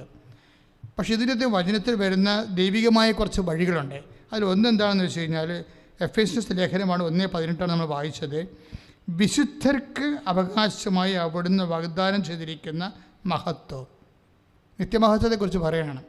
ഈ നിത്യമഹത്വത്തിൻ്റെ സമൃദ്ധി മനസ്സിലാക്കുന്നതിന് എന്ത് ചെയ്യണം? ആന്തരിക നേത്രങ്ങളെ പ്രകാശിപ്പിക്കണം. അപ്പോഴെന്താ ഇന്ന് പറയാൻ കാര്യം, ഈ ആന്തരിക നേത്രങ്ങൾ മനസ്സിലാക്കുമ്പോഴാണ് ഈ സഹനവും ആന്തരിക നേത്രങ്ങളും തമ്മിൽ കുറേ ബന്ധമുണ്ട്. നമ്മുടെ ഈ സബ്ജക്റ്റ് എന്താ? ശരിക്കും പറഞ്ഞാൽ നമ്മുടെ സബ്ജക്റ്റ് എന്താണ്? അതായത് ഉടമ്പടി, അത് വാഗ്ദാനത്തിൻ്റെ പ്രാർത്ഥനയാണ്. വാഗ്ദാനം എന്താണ്? ദൈവത്തിൻ്റെ എല്ലാ ദാനങ്ങളും വാഗ്ദാനത്തിൻ്റെ രീതിയിലാണ് ബൈബിളിൽ നിക്ഷേപിച്ചിരിക്കുന്നത്. ഈ വാഗ്ദാനത്തെ നമ്മളെന്താ ചെയ്യണത്? ഉടമ്പടി വഴി പ്രാപിക്കുകയാണ് ചെയ്യണത്. അപ്പോൾ പ്രാപിക്കുമ്പോൾ എന്താ സംഭവിക്കണത്? ഈ വാഗ്ദാനം പ്രാപിക്കാൻ എന്ത് വേണം? വാഗ്ദാനം പ്രാപിക്കാൻ കുറച്ച് കഷ്ടപ്പാടുകൾ കൂടി വേണം. വിശ്വാസം വേണം. വാഗ്ദാനം പ്രാപിക്കാൻ വിശ്വാസം വേണം. പിന്നെന്ത് വേണം? പ്രത്യാശ വേണം, ദൈവസ്നേഹം വേണം. പക്ഷേ ഇത് മൂന്നും പോരെ, ഇച്ചിരി കഷ്ടപ്പാട് കൂടി വേണം. പിടിയോ? ഇത് വളരെ ശ്രദ്ധിച്ച് ഉടമ്പടിയുടെ വിദ്യാർത്ഥികളെ, ഉടമ്പടി എടുത്തിരിക്കുന്നവർ, ഉടമ്പടി പഠിക്കാനുള്ളവർ ശ്രദ്ധിക്കണം. അതായത് വാഗ്ദാന രൂപത്തിലാണ് ദൈവം എല്ലാം ബൈബിളിൽ നിക്ഷേപിച്ചിരിക്കുന്നത്. ഉടമ്പടിയിൽ നമ്മൾ ഉടമ്പടി എടുക്കുമ്പോൾ വാഗ്ദാനം പ്രാപിക്കുകയാണ് ചെയ്യണത്. കാര്യം ഉടമ്പടി എപ്പോഴും ഒരു ചൊല്ലണ പ്രാർത്ഥനയല്ല, ചെയ്യണ പ്രാർത്ഥനയാണ്. തന്നെയല്ല, ഉടമ്പടി ഒരു പദ്ധതി പ്രാർത്ഥനയാണ്. അതൊരു പദ്ധതിയാണ്, ദൈവികമായ പദ്ധതി. ആ പദ്ധതി നമ്മൾ അതിൽ ഭാഗഭാക്കാകുകയാണ് ചെയ്യണത് ഉടമ്പടി വഴി. പക്ഷേ ഉടമ്പടിയിൽ എന്ത് ചെയ്യും? ഇപ്പം പരിശുദ്ധ അമ്മയെ കണ്ടപ്പോൾ എലിസബത്ത്, പ്രഗ്നൻ്റ് ആയിട്ടുള്ള പരിശുദ്ധ അമ്മയാണ് എലിസബത്ത് കണ്ടത്, അല്ലേ? ഗർഭവതിയായ പരിശുദ്ധ അമ്മയാണ് എലിസബത്ത് കണ്ടത്. പക്ഷേ അമ്മയ്ക്ക് പോലും താൻ ഗർഭവതിയാണെന്ന് അറിയത്തില്ല, ഇല്ലേ? അമ്മ കടലാസൊക്കെ ഇട്ട് നോക്കിയിട്ടാണ് പോണത് എലിസബത്തിൻ്റെ വീട്ടിലേക്ക്. അല്ല, അമ്മയ്ക്ക് അറിയത്തില്ല അവർ പ്രഗ്നൻ്റ് ആണെന്നുള്ള കാര്യം. മംഗളവാർത്തയ്ക്ക് അവർ ഫിയത്ത് പറഞ്ഞു എന്ന് മാത്രമേ അറിയത്തുള്ളൂ. അപ്പൻ്റെ ഭാഗത്തുനിന്ന് എന്തൊരു നടപടിക്രമം ഉണ്ടായാലും അത് ഏറ്റെടുക്കാൻ ഏതറ്റം വരെ പോകാനും ഇതാ കർത്താവിൻ്റെ ദാസി, സെർവൻ്റെന്ന് പറഞ്ഞിട്ടാണ് അവർ ആ ഉടമ്പടി ചെയ്യണത്. ഒരു പക്ഷേ ഏറ്റവും നല്ല ഉടമ്പടി അതാണ്.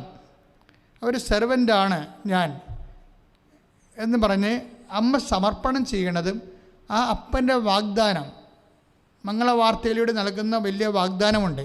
ഇത് പ്രാപിക്കാൻ വേണ്ടി ഞാനൊരു സെർവൻ്റാണെന്നാണ് അമ്മ പറഞ്ഞത്. അപ്പോൾ സെർവൻ്റ് ആകുന്നതിലൂടെയും ഉടമ്പടി പ്രാപിക്കാൻ പറ്റും. ഇത് താഴ്ന്നു വരണവരുടെ ദൈവഹിതം എങ്ങനെ സെർവൻ്റ് ആകുമ്പോൾ ചുമ്മാ സെർവൻ്റൊന്നും ആകാൻ പറ്റത്തില്ല. ചുമ്മാ സെർവൻ്റ് ആകുമ്പോൾ സ്വാഭാവികമായിട്ടും വാഗ്ദാനം, അമ്മയുടെ ഒരു മെത്തേഡ് അതാണ്. വാഗ്ദാനം പ്രാപിക്കാൻ ഞാൻ സെർവൻ്റ് ആയിക്കൊള്ളാമെന്നാണ് അമ്മ പറയണത്. ബൈബിളിലെ സെർവൻ്റ് എന്ന് പറഞ്ഞാൽ സഫറിങ് സെർവൻ്റാണ്, സഹനദാസിയാണ്. അപ്പം സഹനത്തിനൊരു കണ്ടൻ്റ് ഉണ്ട്. അപ്പൻ്റെ വാഗ്ദാനം പ്രാപിക്കാൻ, വചനത്തെ മാംസമാക്കി രക്ഷകനായ ലോകത്തേക്ക് നൽകാൻ ഞാൻ സഹനം ഏറ്റെടുത്തോളാമെന്ന് അമ്മ പറയും. അപ്പോഴങ്ങനെ പറയുന്ന സമയത്ത് വചനം മാംസമായി അമ്മ പ്രഗ്നൻ്റ് ആവും. പക്ഷെ അമ്മ എങ്ങനെയാണ് ഈ വാഗ്ദാനം പ്രാപിച്ചതിനെക്കുറിച്ച് എലിസബത്തിൻ്റെ വാക്കിൽ നിന്ന് നമുക്ക് മനസ്സിലാകണത്. അമ്മ എങ്ങനെയാണ് ഇപ്പോൾ ഉടമ്പടി എടുക്കുന്നവർ ശ്രദ്ധിക്കണം. അമ്മ എങ്ങനെയാണ് വാഗ്ദാനം പ്രാപിച്ചതെന്ന്, അമ്മ അപ്പനുമായിട്ട് ചെയ്തിട്ടുള്ള ഉടമ്പടി എങ്ങനെയാണ് അമ്മ ആ വാഗ്ദാനം പ്രാപിച്ചതെന്ന് നമുക്ക് അമ്മയുടെ വാക്കിൽ നിന്ന് കിട്ടത്തില്ല, എലിസബത്തിൻ്റെ വാക്കിൽ നിന്നാണ് കിട്ടണത്. എലിസബത്ത് പരിശുദ്ധാത്മാവിൽ നിറഞ്ഞ് പറയുന്നത് വിശുദ്ധ ലൂക്കാസ് വിശേഷം 1:45 അമ്മയ്ക്ക് എന്താണ് സംഭവിച്ചത്, അമ്മ എങ്ങനെയാണ് ഉടമ്പടി പ്രകാരം വാഗ്ദാനം പ്രാപിച്ചതെന്ന് എലിസബത്ത് പറയുന്നുണ്ട്. എന്താണ് എലിസബത്ത് പറയണത്? മേരി എന്ന് ഏറ്റു പറഞ്ഞേ, കർത്താവ് നിന്നോട് അരുളി ചെയ്ത കാര്യങ്ങൾ നിറവേറുമെന്ന് വിശ്വസിച്ച നീ ഭാഗ്യവതി. ഇതാണ് വിഷയം. അമ്മ ഈ ഉടമ്പടി പ്രകാരം എങ്ങനെയാണ് വാഗ്ദാനം പ്രാപിച്ചതെന്ന് വിശുദ്ധ ലൂക്കാസ് വിശേഷം 1:45 പറയണത്. എങ്ങനെയാണ്? എലിസബത്ത് പരിശുദ്ധാത്മാവിനാൽ നിറഞ്ഞു പറഞ്ഞു. എന്താണ് എലിസബത്ത് പറഞ്ഞത്? അഥവാ എലിസബത്തിലൂടെ പരിശുദ്ധാത്മാവ് എന്താണ് പറഞ്ഞത്? മേരി, എലിസബത്തിന് പരിശുദ്ധാത്മാവ് എന്താണ് എലിസബത്തിലൂടെ പറഞ്ഞത്? Mary, you are blessed. നീ എന്താണ്? ഭാഗ്യവതിയാണ്. എന്താണ്? ഈ ഉടമ്പടി ആണ് നമ്മളെ ഭാഗ്യമുള്ളവരാക്കണത്. അതാണ് പരിശുദ്ധാത്മാവ് പറയണത്. ഒരു വ്യക്തിയെ ഭാഗ്യമുള്ളതാക്കണത് ഉടമ്പടിയാണ്. എന്താണ്? നീ ഭാഗ്യവതിയാണ്. കാര്യം എന്താണ്?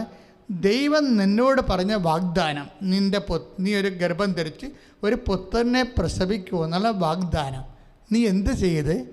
അത് നിറവേറും. നിറവേറിയെന്നല്ല, നിറവേറും. ഭാവിയാണ്, പ്രത്യാശയാണ്. അപ്പോൾ ഉടമ്പടിയിൽ അമ്മയ്ക്കുണ്ടായിരുന്നത് എന്താണ്? പ്രത്യാശ. അമ്മയ്ക്കുണ്ടായിരുന്നത് എന്താണ്? പ്രത്യാശ. പ്രത്യാശ എന്താണ് എന്ന് പറഞ്ഞാൽ, ഉടമ്പടി പ്രകാരം അപ്പൻ്റെ വാഗ്ദാനം നിൻ്റെ ജീവിതത്തിൽ നിറവേറുമെന്ന് നീ വിശ്വസിച്ചു. അതാണ് സംഭവം. അപ്പോൾ 2 കാര്യങ്ങൾ അവിടെ ഉണ്ട്. എന്തൊക്കെ ഉണ്ട്? ഒന്ന്, പരിശുദ്ധ അമ്മയുടെ വിശ്വാസം. ഉടമ്പടി പാലിക്കാൻ, ഉടമ്പടി നിറവേറാൻ നമുക്ക് ആവശ്യമായത് എന്താണ്? ഒന്ന്, വിശ്വാസം. രണ്ടാമത്തേത് എന്താണ്? പ്രത്യാശ. രണ്ടാമത്തേത് എന്താണ്? പ്രത്യാശയാണ് വരണത്. അപ്പം നമ്മളൊന്ന് ശ്രദ്ധിക്കണം. ഉടമ്പടി എടുത്ത ഓരോ ആൾക്കാർക്ക് എന്താ വേണ്ടത്? ഒന്ന്, പ്രത്യാശ. രണ്ടാമത്തേത് എന്താണ്? വിശ്വാസം. അതായത് ഇപ്പോൾ റേച്ചലിൻ്റെ അമ്മയ്ക്ക് അവരുടെ മുടി തിരിച്ചു വരുമെന്നുള്ളത് വിശ്വാസമാണ്, അല്ലേ? അപ്പോൾ വിശ്വാസിച്ചാണ് അവർ ഒന്നാമത്തെ. അത് എന്താ വിശ്വാസമാണെന്ന് പറയാൻ കാര്യം, അവർ ഒന്നാമത് ഉടമ്പടിയിൽ അത് എഴുതിയത് കൊണ്ടാണ്. അവർ 6ാമതാണ് എഴുതിയെങ്കിൽ ഒക്കട്ടെന്നായി പോയേരാം. പല ആൾക്കാരുടെ ഉടമ്പടി ഉടക്കി കിടക്കേണ്ട കാര്യം ഈ ഒക്കട്ടെന്ന് പറഞ്ഞുകൊണ്ട് ദൈവത്തിൻ്റെ ശക്തിയിൽ അവിശ്വസിച്ചുകൊണ്ട് അവസാനത്തെ കാര്യം എഴുതിയതാണ് പണിയായി പോയിരിക്കുന്നത്. അതുകൊണ്ട് അവരെല്ലാം തിരിച്ചു വന്ന് ഉടമ്പടി പുതുക്കിയിട്ട് ഒരിക്കലും നടക്കാത്ത കാര്യം, എന്നാൽ നടന്നേ മുന്നോട്ട് പോകാൻ പറ്റാത്തുള്ള കാര്യം ആദ്യം എഴുതിയിട്ട് ദൈവത്തെ വിശ്വാസത്തിലെടുക്കണം. സ്തുതിക്കട്ടെ. Hallelujah, hallelujah, hallelujah. യേശുവേ ആരാധന, ആരാധന. ഹല്ലേലൂയ, ഹല്ലേലൂയ.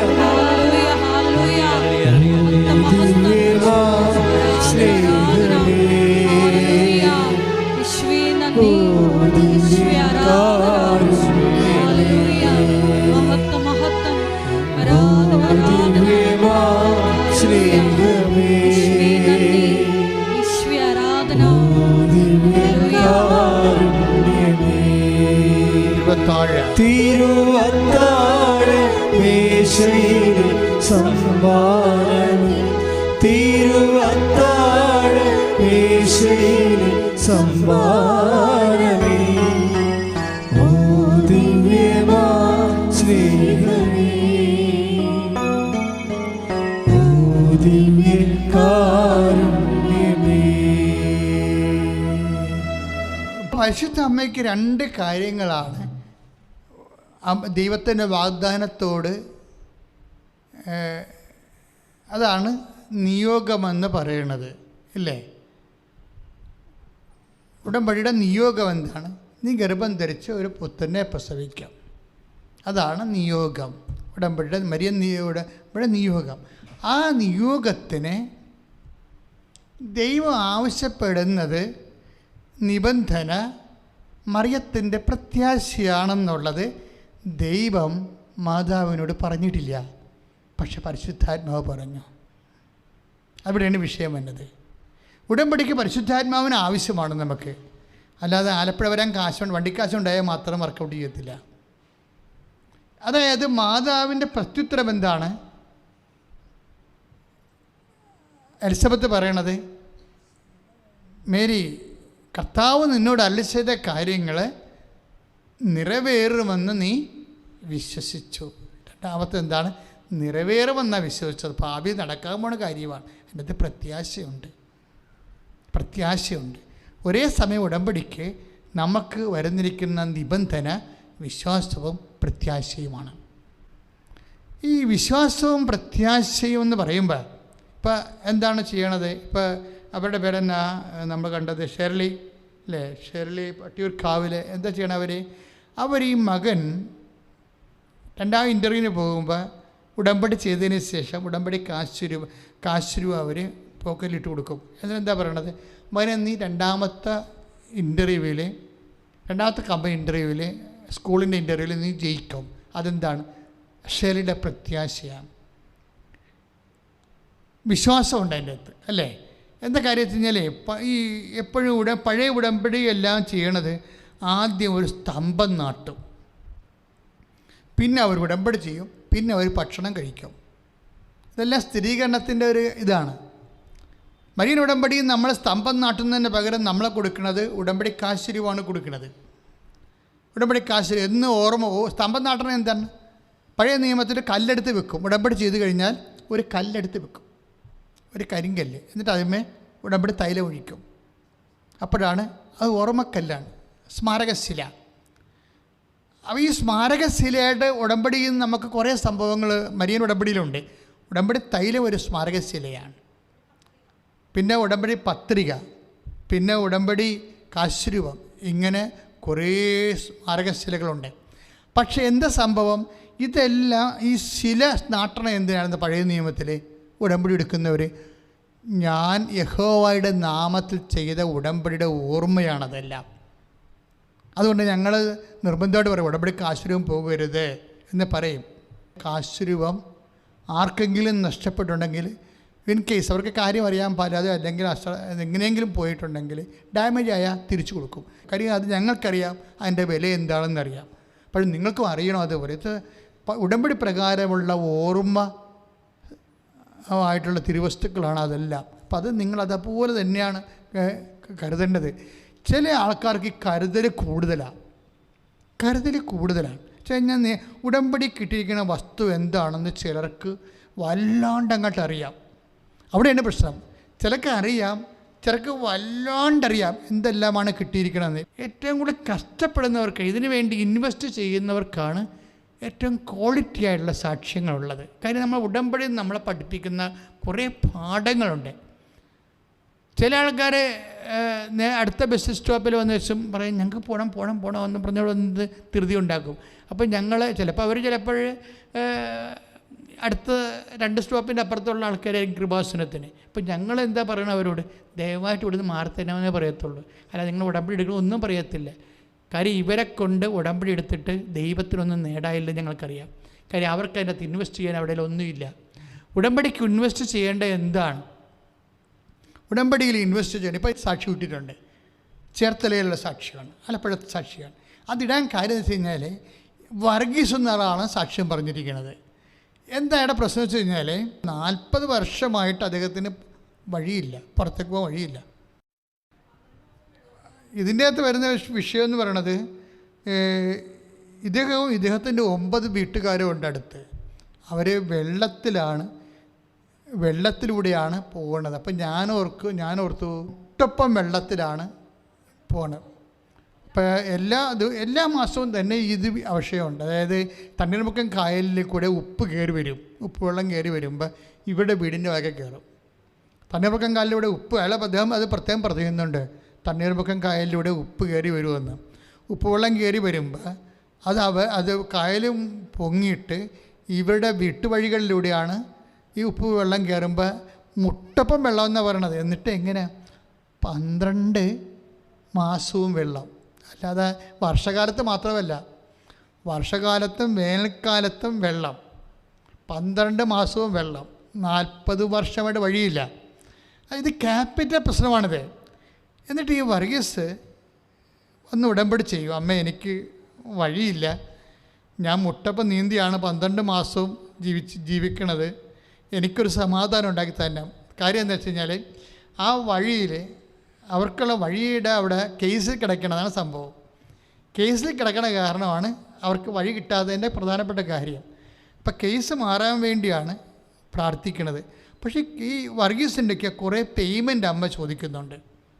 എന്ന് വെച്ചാൽ, മകനെ ഇത് ചെയ്തു തരാം, ആദ്യം നീ വിശ്വാസം പ്രഖ്യാപിക്കാൻ പറയും.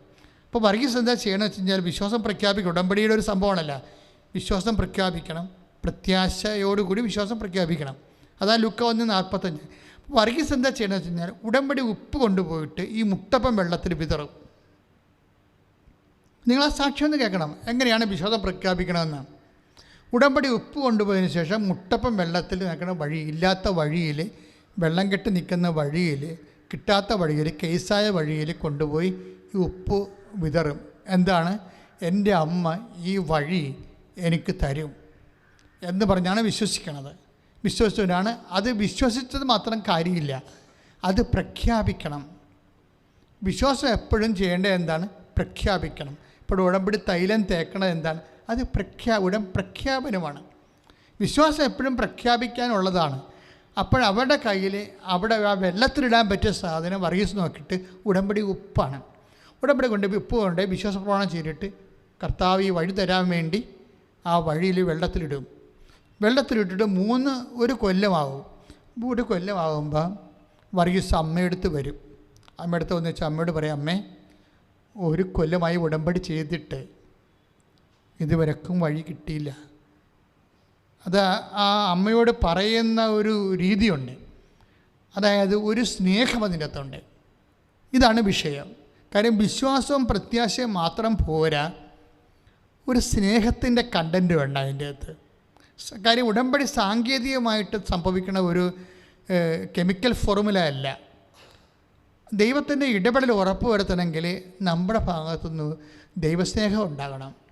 അപ്പോൾ വർഗീസ് കർത്താവിൻ്റെ അടുത്ത് നിന്ന് അമ്മയോട് വന്നിട്ടും അമ്മയോട് പറയാം, അമ്മേ, അത് നമ്മുടെ വീട്ടിലെ അമ്മച്ചിയോട് പറയണ പോലെ ഉള്ള സ്നേഹത്തിൽ പറയാം, അമ്മേ, ഉടമ്പടി എടുത്തിട്ട് 1 കൊല്ലമായി വരുന്നു, എനിക്ക് വഴി കിട്ടിയില്ല, എനിക്ക് വഴി കിട്ടാതെ ഇനി മുന്നോട്ട് പോകാൻ പറ്റത്തില്ല, അമ്മ എന്തെങ്കിലും ചെയ്യണം, അമ്മ എന്തെങ്കിലും ചെയ്യണമെന്നാണ് പറയുന്നത്. അതാണ് സംഭവം.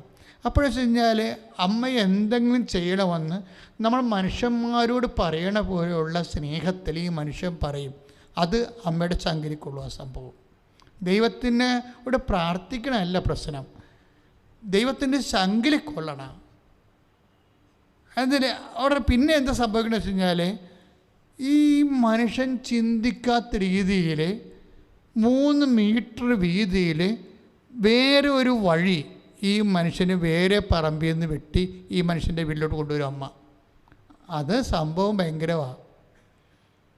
അത് പറയുമ്പോൾ അത് സാക്ഷ്യം എക്സ്പ്ലെയിൻ ചെയ്യുന്ന വ്യക്തി അവിടെ പറയുന്നുണ്ട്, ജോമളാണ് എക്സ്പ്ലെയിൻ ചെയ്യണത്. അവർ പറയുന്നുണ്ട്, അതായത് നിങ്ങൾ ഉള്ളതാണത്. എന്താണെന്ന് വെച്ചാൽ യോശുവ 3 പറയാം, ഇതുവരെ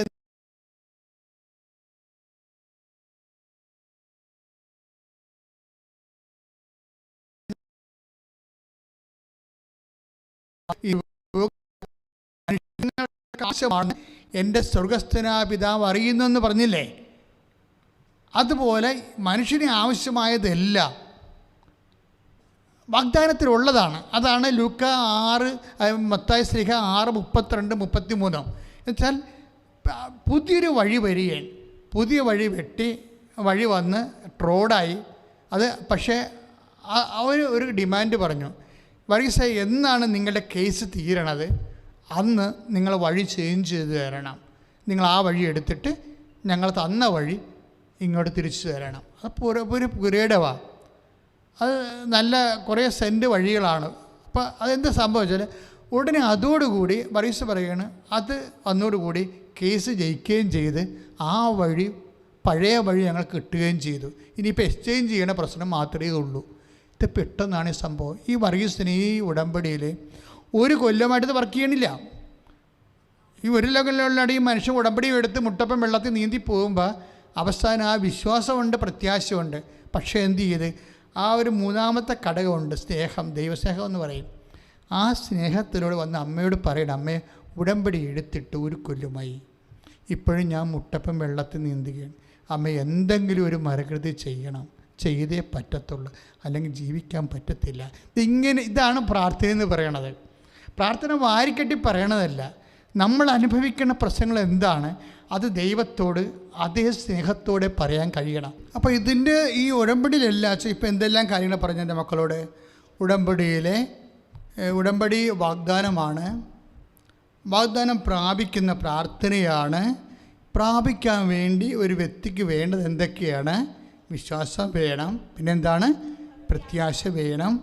പിന്നെ വേണമെന്നല്ല, ഇതൊക്കെ പ്രഖ്യാപിക്കണം നമ്മൾ. അവരിപ്പോൾ എന്താണ് അവർ ചെയ്തത്? ഷേളി എന്താ ചെയ്തത്? അലൻ രാജിൻ്റെ സ്വന്തം മകൻ്റെ പോക്കറ്റിലേക്ക് മാതാവിൻ്റെ മുഖം നെഞ്ചോട് ചേർത്ത് ഹൃദയത്തിലേക്ക് തിരിച്ചു വെച്ചു. എന്താണ്? അതിൽ വിശ്വാസമുണ്ട്, അതിൽ ആക്ഷൻ, വെരി ആക്ഷൻ. കാരണം ഈ നമുക്ക് വിശ്വാസമുണ്ട്, പ്രത്യാശയുണ്ട്, ദൈവസ്നേഹം കൊണ്ട് പറഞ്ഞ് ഉള്ളിൽ നടന്നുകൊണ്ടൊരു കാര്യമില്ല. ഇതെല്ലാ സാധനവും പ്രഖ്യാപിക്കേണ്ടതാണ്. പ്രഖ്യാപിക്കണം. പ്രഖ്യാപിച്ച് കഴിയുമ്പോഴാണ് വിശ്വാസം പ്രത്യാശ ഏറ്റു പറയുകയാണ് ചെയ്യണത്. വിശ്വാസം പ്രഖ്യാപിക്കും, സ്നേഹം പ്രകടിപ്പിക്കും. ഇങ്ങനെ 3 പ്രോസസ്സിലാണ് ഇത് വർക്ക് ചെയ്യണം. വിശ്വാസം പ്രഖ്യാപിക്കും. ഇപ്പോൾ ഉപ്പ് കൊണ്ട് ആ വെള്ളത്തിലിടുമ്പോൾ വിശ്വാസം പ്രഖ്യാപിക്കണം. പക്ഷേ എന്താ ചെയ്യണമെന്ന് വെച്ചാൽ അതിൻ്റെ തന്നെ ഒരു പ്രത്യാശ ഏറ്റു പറയുന്ന ഒരു വിഷയമുണ്ട്. പ്രത്യാശ ഏറ്റു പറയും. പിന്നെ എന്താണ്? വന്ന് പ്രാർത്ഥിക്കുമ്പോൾ സ്നേഹത്തോടെ പ്രാർത്ഥിക്കും. അപ്പം അത് തന്നെയാണ് ഷേളി ചെയ്തത്. മകൻ്റെ നെഞ്ചിൽ കാശുരൂപം അവൻ്റെ പോക്കറ്റിലിട്ട് മാതാവിൻ്റെ മുഖം അവൻ്റെ നെഞ്ചിനോട് ചേർത്ത് വെക്കുമ്പോൾ ആ ഒരു ബന്ധമുണ്ട്. ഈശോ പറഞ്ഞ ഒരു ബന്ധമാണത്. ഈശോ എന്താ പറഞ്ഞത്? നിങ്ങൾ എൻ്റെ വചനം നിങ്ങൾ നിലനിൽക്കണം. അപ്പോൾ എന്നാ സംഭവിക്കണത്? നിങ്ങൾക്കിഷ്ടമുള്ളത് ചോദിക്കുക. അത് നിലനിൽക്കണേ എങ്ങനെയാണ്? സ്നേഹത്തിലാണിത് സംഭവം നിലനിൽക്കുന്നത്, വചനം. കാരണം സ്നേഹമില്ലെങ്കിൽ ഈ വചനം നിലനിൽക്കത്തില്ല. വചനം ഉണ്ടാകും, നിലനിൽക്കത്തില്ല. ഇപ്പോൾ 15:7 ഈ യോഹന്നാൻ്റെ സുവിശേഷമില്ലേ? യോഹന്നാൻ്റെ 15:7 ശ്രദ്ധിക്കട്ടെ. Hallelujah, hallelujah, hallelujah, hallelujah, hallelujah, hallelujah. യേശുവേ ആരാധന. ഹല്ലേലൂയ. നിങ്ങൾ എന്നെ വസിക്കുകയും എൻ്റെ വാക്കുകൾ നിങ്ങളിൽ നിലനിൽക്കുകയും ചെയ്യുന്നെങ്കിൽ ഇഷ്ടമുള്ളത് ചോദിച്ചുകൊള്ളുക, നിങ്ങൾക്ക് ലഭിക്കും. അതെന്ത്? അപ്പോൾ ഈശോ എന്താ പറയണത്? നമുക്കിഷ്ടമുള്ളത് ചോദിക്കാം. അതായത് ഇന്ന കാര്യങ്ങളെന്നല്ല. അതായത് അത് നമുക്ക് എന്താണ് അവിടെ ഒരു വിഷയം വന്നിരിക്കുന്നത്. അതായത് വേറെ ഒരു സാക്ഷ്യം, ഷൈനി ബെന്നി യുടെ സാക്ഷ്യം തൊടുപുഴ. ഷൈനി ബെന്നിയുടെ സാക്ഷി ആഴ്ചയിലുള്ളതായിരുന്നു. അത് സാക്ഷ്യം ഇതാണ്. അവർ ഉടമ്പടി ധ്യാനം യൂട്യൂബിൽ കൂടിക്കൊണ്ടിരിക്കുകയാണ്. അപ്പോൾ യൂട്യൂബിൽ ഉടമ്പടി ധ്യാനം കൂടിക്കൊണ്ടിരിക്കുകയാണ്. അവർ ഉടമ്പടി എടുത്തു കഴിഞ്ഞിട്ട് അവർ വചനത്തിൽ നിലനിൽക്കുക. അവർ പറയുന്നത് 10 കൊല്ലമായിട്ട് ഞങ്ങളുടെ കുടുംബത്തിൽ കുടുംബ പ്രാർത്ഥന എന്ന് പറഞ്ഞ സംഭവമില്ല. 10 കൊല്ലമേ. ഞാൻ ഞെട്ടിപ്പോയി. അതായത് പ്രത്യേക സാഹചര്യത്തിൽ, അതായത് ഒരിക്കൽ കുടുംബ പ്രാർത്ഥന അല്ലെങ്കിൽ ഞായറാഴ്ച കുർബാനയൊക്കെ മുടങ്ങിയാൽ അത് വീണ്ടും വീണ്ടും മുടങ്ങാനുള്ള സാധ്യത കൂടിക്കൊണ്ടേയിരിക്കും. അതെന്താ കാരണം? അതെന്താ കാര്യം? ഹാർട്ട് അറ്റാക്ക് വരുന്നവർക്ക് ഇടയ്ക്കൊക്കെ പിന്നെയും വരാൻ സാധ്യതയുണ്ട്. ഇതുപോലെ തന്നെ എന്തെങ്കിലും രോഗത്ത് നമ്മൾ ചെന്ന് പെട്ടാൽ, പ്രഷർ വേരിയേഷനിൽ വന്നു കഴിഞ്ഞാൽ അത് കറക്റ്റ് ചെയ്ത് നിന്നില്ലെങ്കിൽ അതിൻ്റേതായിട്ടുള്ള ബുദ്ധിമുട്ടുണ്ടാവും. ഇതുപോലെ കുടുംബ പ്രാർത്ഥന പോയാൽ ആ കുടുംബത്തിൻ്റെ ആത്മീയ പ്രഷർ വേരിയേഷൻ വന്നു. പിന്നെ എന്താണ്? നമ്മൾ എത്രയും എമർജൻസി ആയിട്ട് നമ്മളത് നോർമലാക്കണം. അല്ലാതെ എപ്പോഴെങ്കിലും കുടുംബ പ്രാർത്ഥന ചെല്ലാഞ്ഞിട്ട് പിന്നെ എല്ലാ ലോകത്തുള്ള ആൾക്കാരെല്ലാം കുടുംബ പ്രാർത്ഥന ചൊല്ലിയിട്ടാണ് ജീവിക്കണത് എന്ന് പറഞ്ഞാൽ നിൻ്റെ കാര്യത്തിൽ അപ്പം തീരുമാനമാകും.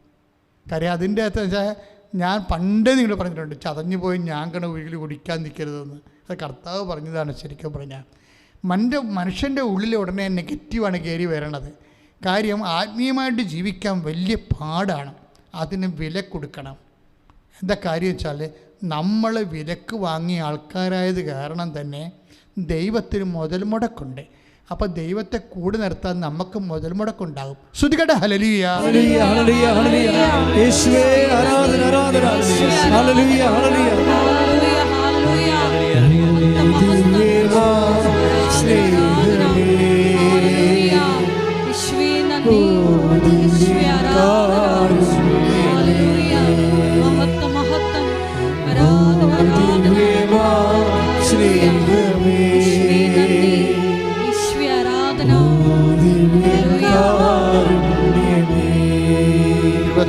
തിരുവത്താഴ മേശയിൽ സമ്മാനമേ, തിരുവത്താഴ മേശയിൽ സമ്മാനമേ, ഓ ദിവ്യമാ സ്നേഹമേ,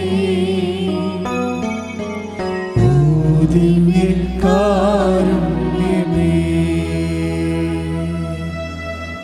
കർത്താവിൻ്റെ വചനത്തിൻ്റെ ഒരു നിലപാട് കണ്ട ഒന്ന് കുറേ 6:20 എന്താണ്? നിങ്ങൾ വിലക്ക് വാങ്ങപ്പെട്ടവരാണ്. അതിൻ്റെ കൂടെയുള്ള വചനം എന്താണ്? ആകയാൽ നിങ്ങളുടെ ശരീരത്തിൽ ദൈവത്തെ മഹത്വപ്പെടുത്തുവിൻ. അപ്പോൾ ദൈവത്തെ മഹത്വപ്പെടുത്താൻ പറ്റിയ ഏറ്റവും വലിയ നമ്മുടെ കയ്യിലുള്ള മെയിൻസ് എന്താണ്? ശരീരമാണ്. രോഗമായാലും ക്ഷീണമായാലും മറ്റു തരത്തിലുള്ള വിഷമമായാലും ഇതെല്ലാം ശരീരത്തിൽ മഹത്വപ്പെടുത്താൻ നമുക്ക് കിട്ടുന്ന ഒരു അവസരമാണിത്. അല്ല, ഈശോ എനിക്ക് പനിയാണല്ലോ, ഈശോ എനിക്ക് കോവിഡാണല്ലോ, അങ്ങനെയല്ല. ഇൻ കേസ് കോവിഡ് ആണെങ്കിലും ഒമിക്രോൺ ആണെങ്കിലും വിശ്വാസിയെ സംബന്ധിച്ചിടത്തോളം ഇത് വെച്ച് എങ്ങനെ ശരീരത്തിൽ ദൈവത്തെ മഹത്വപ്പെടുത്താം എന്ന് വെച്ച് കഴിഞ്ഞാൽ അർത്ഥം എന്താണ്? ദൈവത്തിൻ്റെ കർത്താവിൻ്റെ പീഡാനുഭവങ്ങളെ നമ്മുടെ ശരീരത്തിൽ പ്രഖ്യാപിക്കാം. യേശുക്രിസ്തുവിൻ്റെ പീഡാനുഭവങ്ങൾ വരുന്ന പോരായ്മ ഞാൻ എൻ്റെ ശരീരത്തിൽ സംവഹിക്കണോ? Praise the lord. കൊളോസ്യസ് 1:24 നിങ്ങളെ പ്രതിയുള്ള പീഡകളിൽ ഞാൻ സന്തോഷിക്കുന്നു. സഭയാകുന്ന തന്റെ ശരീരത്തെ പ്രതി ക്രിസ്തുവിന് സഹിക്കേണ്ടി വന്ന പീഡകളുടെ കുറവ് എന്റെ ശരീരത്തിൽ ഞാൻ നികത്തുന്നു.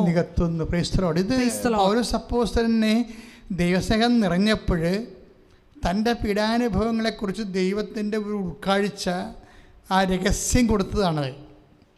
അദ്ദേഹത്തിന് മാത്രമാണ് ഈ രഹസ്യം കൊടുത്തത്. കാരണം അദ്ദേഹം ചോദിച്ചു കാണും, ഞാൻ ഇത്രയും കഷ്ടപ്പെട്ട 3 പ്രേക്ഷിത പ്രവർത്തനമൊക്കെ പ്രേക്ഷിത യാത്രയൊക്കെ ചെയ്തല്ല, കള്ളന്മാരുടെ കയ്യിൽ അകപ്പെട്ടില്ല, എൻ്റെ കപ്പലിന് തന്നെയാണല്ലോ അപകടം ഉണ്ടായത്. ഞാൻ നഗ്നനായിട്ട് പുതപ്പും ബൈബിളും നഷ്ടപ്പെട്ടിട്ട് ഞാൻ നഗ്നനായിട്ട് ഒഴുകി നടന്നില്ല. എന്താണ് അപ്പോസ്റ്റലായിട്ട് പോലും എനിക്ക് എന്താ ഇങ്ങനെ സംഭവിച്ചതെന്ന് ചോദിച്ചു കാണും പുള്ളിക്കാരി. അതിനെക്കുറിച്ച് പുള്ളി ഒരു വിജാതി യഹൂദിൽ നിന്ന് പെട്ടെന്ന് ന്യായപ്പെട്ട ഒരാളാണല്ലോ. അപ്പോൾ ചോദ്യങ്ങൾ കൂടിക്കൊണ്ടിരിക്കും. അപ്പോൾ അദ്ദേഹത്തോട് പരിശുദ്ധാത്മാവ് പറഞ്ഞു, ഇതെല്ലാം ശരീരത്തിലാണ് നീ സഹിച്ചിരിക്കുന്നത്. ഈ ശരീരത്തിൽ ക്രിസ്തുവിൻ ശരീരത്തിലാണ് സഹിച്ചത്. എന്താണ്? ശരീരം ദൈവത്തെ മഹത്വപ്പെടുത്താൻ വേണ്ടിയുള്ളതാണ്. നിങ്ങൾ വിലക്ക് വാങ്ങപ്പോൾ 1 കൊരിന്ത്യർ 6:20 അനുസരിച്ചുകൊണ്ട് നിങ്ങൾ വിലക്ക് വാങ്ങപ്പെട്ടവരാണെന്ന് പറയാൻ ദൈവം എന്താ കൊടുത്തത്? ക്രിസ്തുവിൻ്റെ ശരീരമാണ് കൊടുത്തത്. അത് ആ ക്രിസ്തുവിൻ്റെ ശരീരം കൊടുത്തതെന്ന് വെച്ചാൽ ക്രിസ്തുവിൻ്റെ പങ്കപ്പാടുകൾ, പീഡാനുഭവങ്ങൾ, നമുക്ക് വേണ്ടി സഹിച്ച പീഡാനുഭവങ്ങൾ, നിത്യതയ്ക്ക് വേണ്ടി നമ്മൾ വീണ്ടെടുത്തത് കർത്താവിൻ്റെ പീഡാനുഭവങ്ങളെ കൊടുത്തിട്ടാണ്.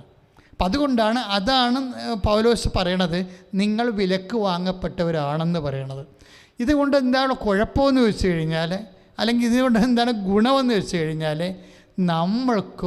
നമ്മൾ വിലക്ക് വാങ്ങപ്പെട്ടവരായത് കാരണം നിത്യത അസൈൻ ചെയ്തിട്ടുണ്ടെങ്കിൽ, ഇല്ലെങ്കിൽ പോട്ടെ, പട്ടിയെപ്പോലെ ജീവിക്കാം, ഒരു കുഴപ്പമില്ല. എത്ര പേര് അങ്ങനെ ജീവിക്കുന്നു. ഇപ്പോൾ ഹോമോസെക്സ്വാലിറ്റി ആയാലും ഇല്ലേ, ഒരു വലിയ കുഴപ്പമുണ്ട്. അവർ സഭയിൽ തന്നെ ഹോമോസെക്സിനെ അംഗീകരിക്കണമെന്ന് പറയുന്ന ആൾക്കാരുണ്ട്. ശാസ്ത്രീയമായിട്ട് STPയുടെ പ്രശ്നമൊക്കെ പറയുന്ന ആൾക്കാരുണ്ട്.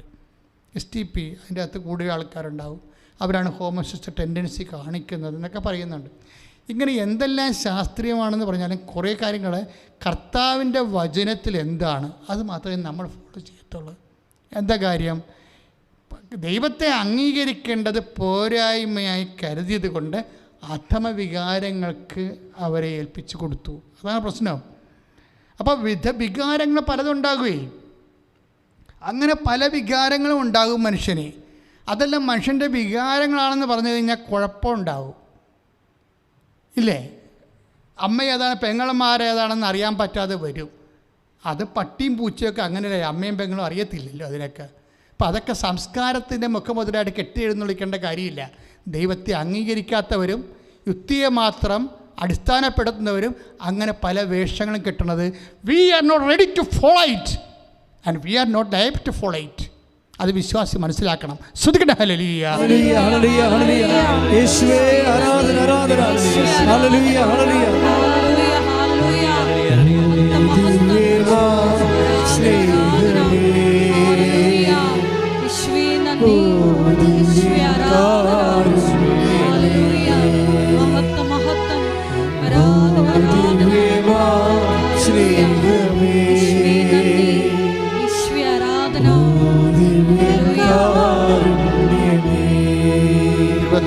തിരുവത്താഴ മേശയിൽ സംഭാവന, തിരുവത്താഴ മേശയിൽ സംഭാവനമേ, ഓ ദിവ്യമാ സ്നേഹമേ,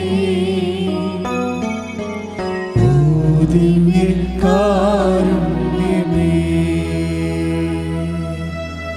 അപ്പോൾ നമ്മൾ വിലക്ക് വാങ്ങപ്പെട്ടൊരാളെന്ന് പറയുമ്പോൾ നിത്യത അസൈൻ ചെയ്തിരിക്കുന്ന ആൾക്കാരെ എന്ന് വെച്ചാൽ ഈ ജീവിതത്തിനപ്പുറത്ത് വേറൊരു ജീവിതം, നിത്യമായൊരു ജീവിതത്തിന് വേണ്ടി വിളിക്കപ്പെട്ടിരിക്കുന്ന അതിൻ്റെ പേയ്മെൻറ്റ് ദൈവം ചോദിക്കും. എന്താ കാര്യം?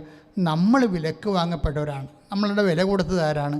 കർത്താവ് തന്നെ അവൻ്റെ ശരീരത്തിൽ സഹിച്ചുകൊണ്ടാണ് പാപത്തിന് പരിഹാരം ചെയ്ത് അവൻ വില കൊടുത്തത്.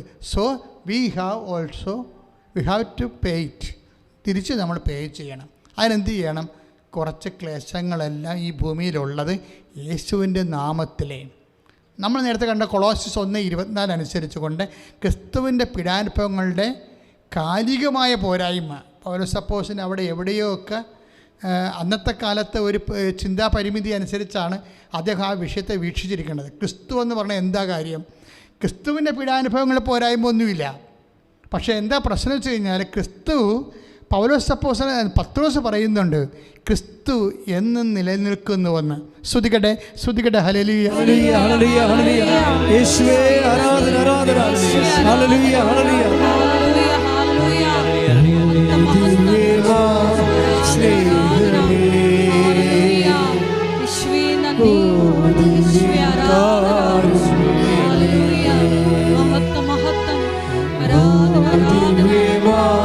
സ്നേഹമേ,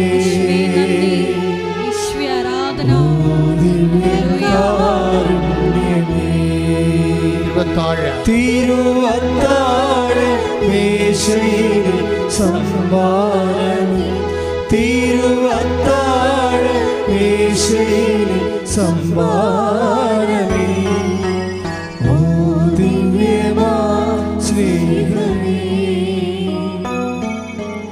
ഓ ദിവ്യകാരുണ്യമേ.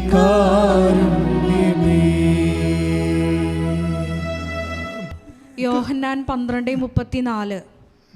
ക്രിസ്തു എന്നേക്കും നിലനിൽക്കുന്നു എന്നാണല്ലോ നിയമത്തിൽ ഞങ്ങൾ കേട്ടിട്ടുള്ളത്. Price the Lord. അതാണ് വിഷയം. യോഹന്നാൻ 12:34 അനുസരിച്ചുകൊണ്ട് ക്രിസ്തു ഏതെങ്കിലും ഒരു കാലഘട്ടത്തിൽ നിലനിൽക്കുന്ന ആളല്ല, കാലത്തിൻ്റെ ഒപ്പം നിലനിൽക്കുന്ന ആളാണ്. അപ്പോൾ കാലത്തിൻ്റെ ഒപ്പം നിലനിൽക്കുമ്പോഴേ ക്രിസ്തുവിൻ്റെ ശരീരത്തിലുള്ള കാലത്തിൻ്റെ ഒപ്പമുള്ള ക്രിസ്തുവിൻ്റെ സഹനങ്ങളുടെ പോരായ്മയാണ് സഹനസഭ നികർത്തിക്കൊണ്ട് പ്രപഞ്ചത്തിൻ്റെ, പ്രകൃതി ലോകത്തിൻ്റെ പാപങ്ങൾക്ക് പരിഹാരമാക്കുന്നത്. അതായത് ക്രിസ്തു എന്നും നിലനിൽക്കുന്നു. അപ്പോൾ എന്നും നിലനിൽക്കുന്ന ക്രിസ്തു അതിൻ്റെ സഹനങ്ങളിൽ എന്തെങ്കിലും പോരായ്മ ഉണ്ടെങ്കിൽ തീർച്ചയായിട്ടും, ഇപ്പോൾ പല വ്യാഖ്യാതാക്കളും പറയണത് ഒരു മനുഷ്യനായ ക്രിസ്തു മനുഷ്യൻ എന്ന നിലയിൽ കർത്താവിൻ്റെ സഹനങ്ങളിൽ പോരായ്മ ഉണ്ട് എന്ന് പറഞ്ഞു കഴിഞ്ഞാൽ അത് ഒരു മനുഷ്യന് സഹിക്കാവുന്നതിൻ്റെ മാക്സിമം സഹിച്ച ആളാണ് യേശു അല്ലേ. അവസാനത്തുള്ളി ചോര വരെ തന്നാണ്. പക്ഷേ ക്രിസ്തു എന്നും നിലനിൽക്കുകയാണ്. എന്നും നിലനിൽക്കുന്ന ക്രിസ്തുവിൻ്റെ ശരീരത്തോടാണ് മൗതിക ശരീരത്തോടാണ് സഭ. ആ സഭയിലാണ് നമ്മൾ സഹിക്കുന്നത്. അപ്പോഴെന്താണ്? ക്രിസ്തുവിൻ്റെ തുടർച്ച, സഹനത്തിൻ്റെ തുടർച്ചയാണ്. അപ്പോൾ ഈ സഹനത്തിൻ്റെ തുടർച്ച നമ്മൾ ആരുടെ പേരിലാണ് എടുക്കണത്? ഇത് ക്രിസ്തുവിൻ്റെ നാമത്തിലാണ് എടുക്കുന്നത്, ക്രിസ്തുവിൻ്റെ നാമത്തിൽ. അപ്പം അതുകൊണ്ട് തന്നെ എന്ത് ചെയ്യും? പിതാവായ ദൈവം മഹത്വപ്പെടും. ക്രിസ്തുവിൻ്റെ നാമത്തിൽ ക്രിസ്തു മഹത്വപ്പെട്ട് കഴിഞ്ഞാൽ പിതാവായ ദൈവം മഹത്വപ്പെടുമെന്ന് ഈശോ പറഞ്ഞിട്ടുണ്ട്. അപ്പോൾ അതിലൂടെയാണ് മഹത്വത്തിലേക്ക് നമ്മളെ ഒരു തീർത്ഥയാത്രയാണ്, മഹത്വത്തിൻ്റെ തീർത്ഥയാത്രയാണ് ശരിക്കും പറഞ്ഞാൽ ക്രൈസ്തവൻ്റെ ഈ ലോകത്തെ ജീവിതവും അവൻ്റെ പ്രതികൂലമായ ജീവിതാനുഭവങ്ങളും. അതൊരു വിശ്വാസിയെ സംബന്ധിച്ചിടത്തോളം വിശ്വാസം പ്രഖ്യാപിക്കാൻ, പ്രത്യാശ ഏറ്റുപറയാൻ, സ്നേഹം പ്രകടിപ്പിക്കാനുള്ള ദൈവത്തിൻ്റെ പദ്ധതിയുടെ ഭാഗമായിട്ടാണ് ഒരു വിശ്വാസി എടുക്കുന്നത്. ദാറ്റ് മീൻസ് ഉടമ്പടിയാ. ഈ കാര്യങ്ങൾക്കെല്ലാം ഉടമ്പടി പുതിയ അർത്ഥം നൽകുന്നതാണ് ഉടമ്പടിയുടെ വിജയം. എന്താ അർത്ഥം? ഇതിൻ്റെ വിജയം തന്നെ ചില സമയത്തൊക്കെ ഒരു കഷ്ടപ്പാടുകളുടെ ഒരു അംശം ഉണ്ടാവും.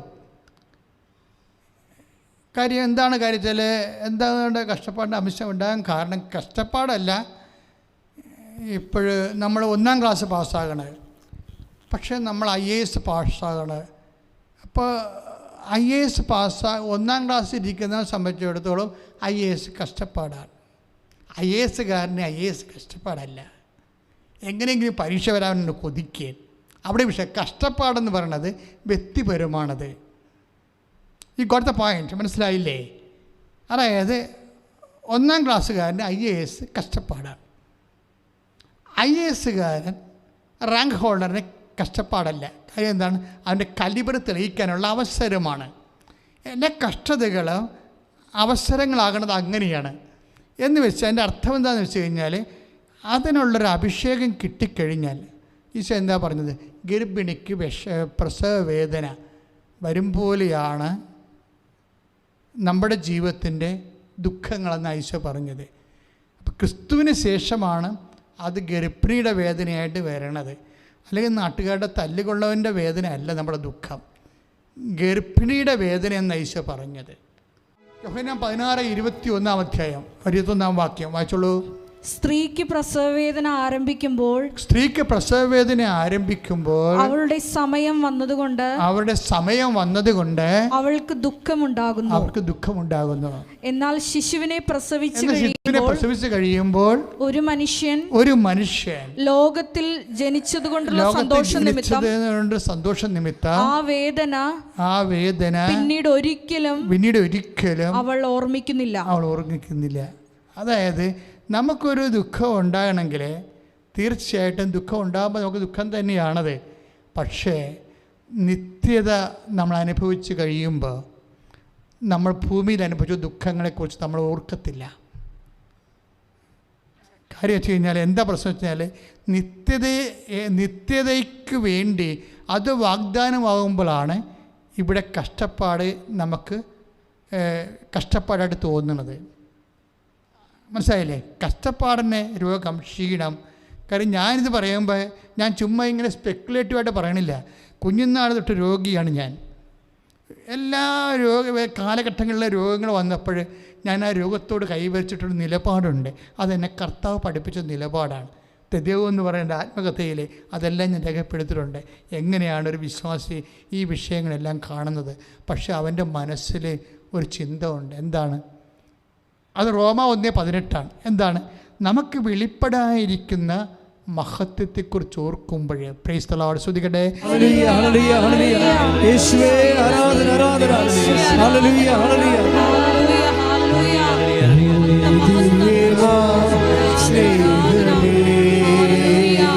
യേശുവേ നന്ദി, യേശുവേ ആരാധന. ഹല്ലേലൂയ. മഹത്വം മഹത്വം ആരാധന ആരാധന.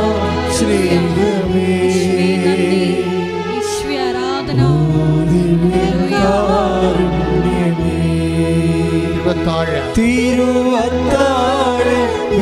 മേശയിലെ സമ്മാനമേ തിരുവത്താഴ മേശയിലെ സമ്മാനമേ ഓ ദിവ്യമാ സ്നേഹമേ ഓ ദിവ്യകാരുണ്യമേ.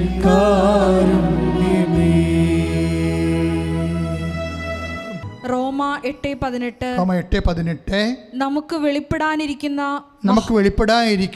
മഹത്വത്തോട് തുലനം ചെയ്യുമ്പോൾ ഇന്നത്തെ കഷ്ടതകൾ നിസ്സാരമാണെന്ന് ഞാൻ കരുതുന്നു. ഈ മനുഷ്യന് എല്ലാവിധ രോഗങ്ങളുണ്ടായിരുന്ന ആളാണ്. ആർക്ക്? പൗലോസ് അപ്പോസ്തലനെ. അപ്പോൾ രോഗത്തിൻ്റെ ഇടയ്ക്കും ദാരിദ്ര്യം അനുഭവിച്ചിട്ടുണ്ട്, പട്ടിണി അനുഭവിച്ചിട്ടുണ്ട്, കടലിൽ ഒഴുകി നടന്നിട്ടുണ്ട്, കള്ളന്മാർ കൈ മേടിച്ചിട്ടുണ്ട്. ഇങ്ങനെ കുറേ കാര്യങ്ങൾ 8:35 പറയുന്നുണ്ട്. റോമ 8:35 ഇത് ഈ വചനം ഇപ്പോൾ 8:18 തോന്നുന്നു. 8:18 നിന്ന് നമ്മൾ 35 കയറുമ്പോൾ ഈ മനുഷ്യന് എല്ലാ കാര്യവും പറയും, എന്തെല്ലാം അനുഭവിച്ചിട്ടുണ്ടെന്ന്. ക്രിസ്തുവിന്റെ സ്നേഹത്തിൽ നിന്ന്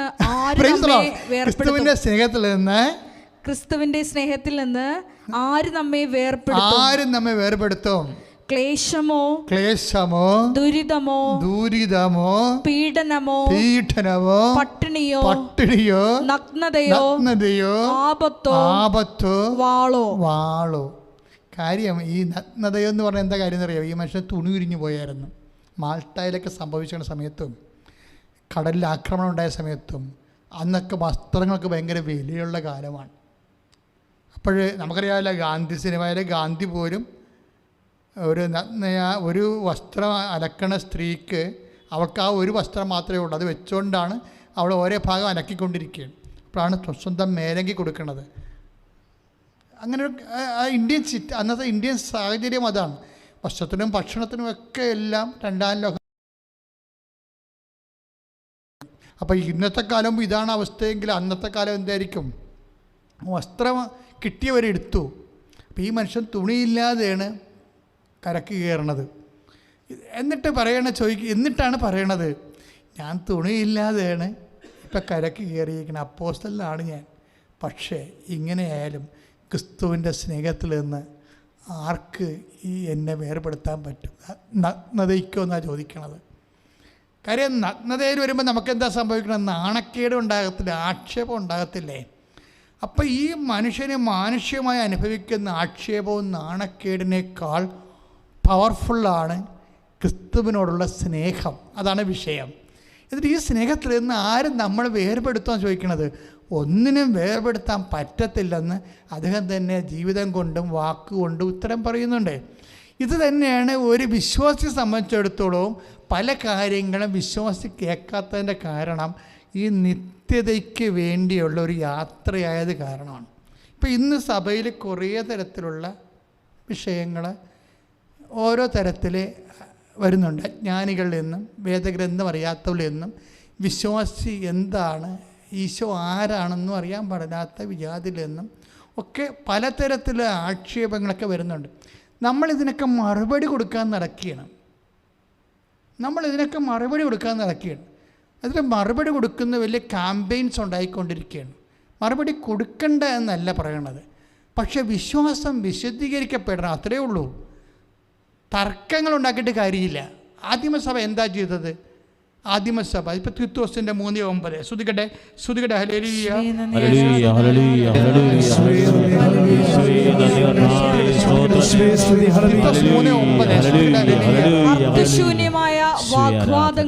അർത്ഥശൂന്യമായ വാഗ്വാദങ്ങളിലും വംശാവലികളെ കുറിച്ചുള്ള ചർച്ചകളിലും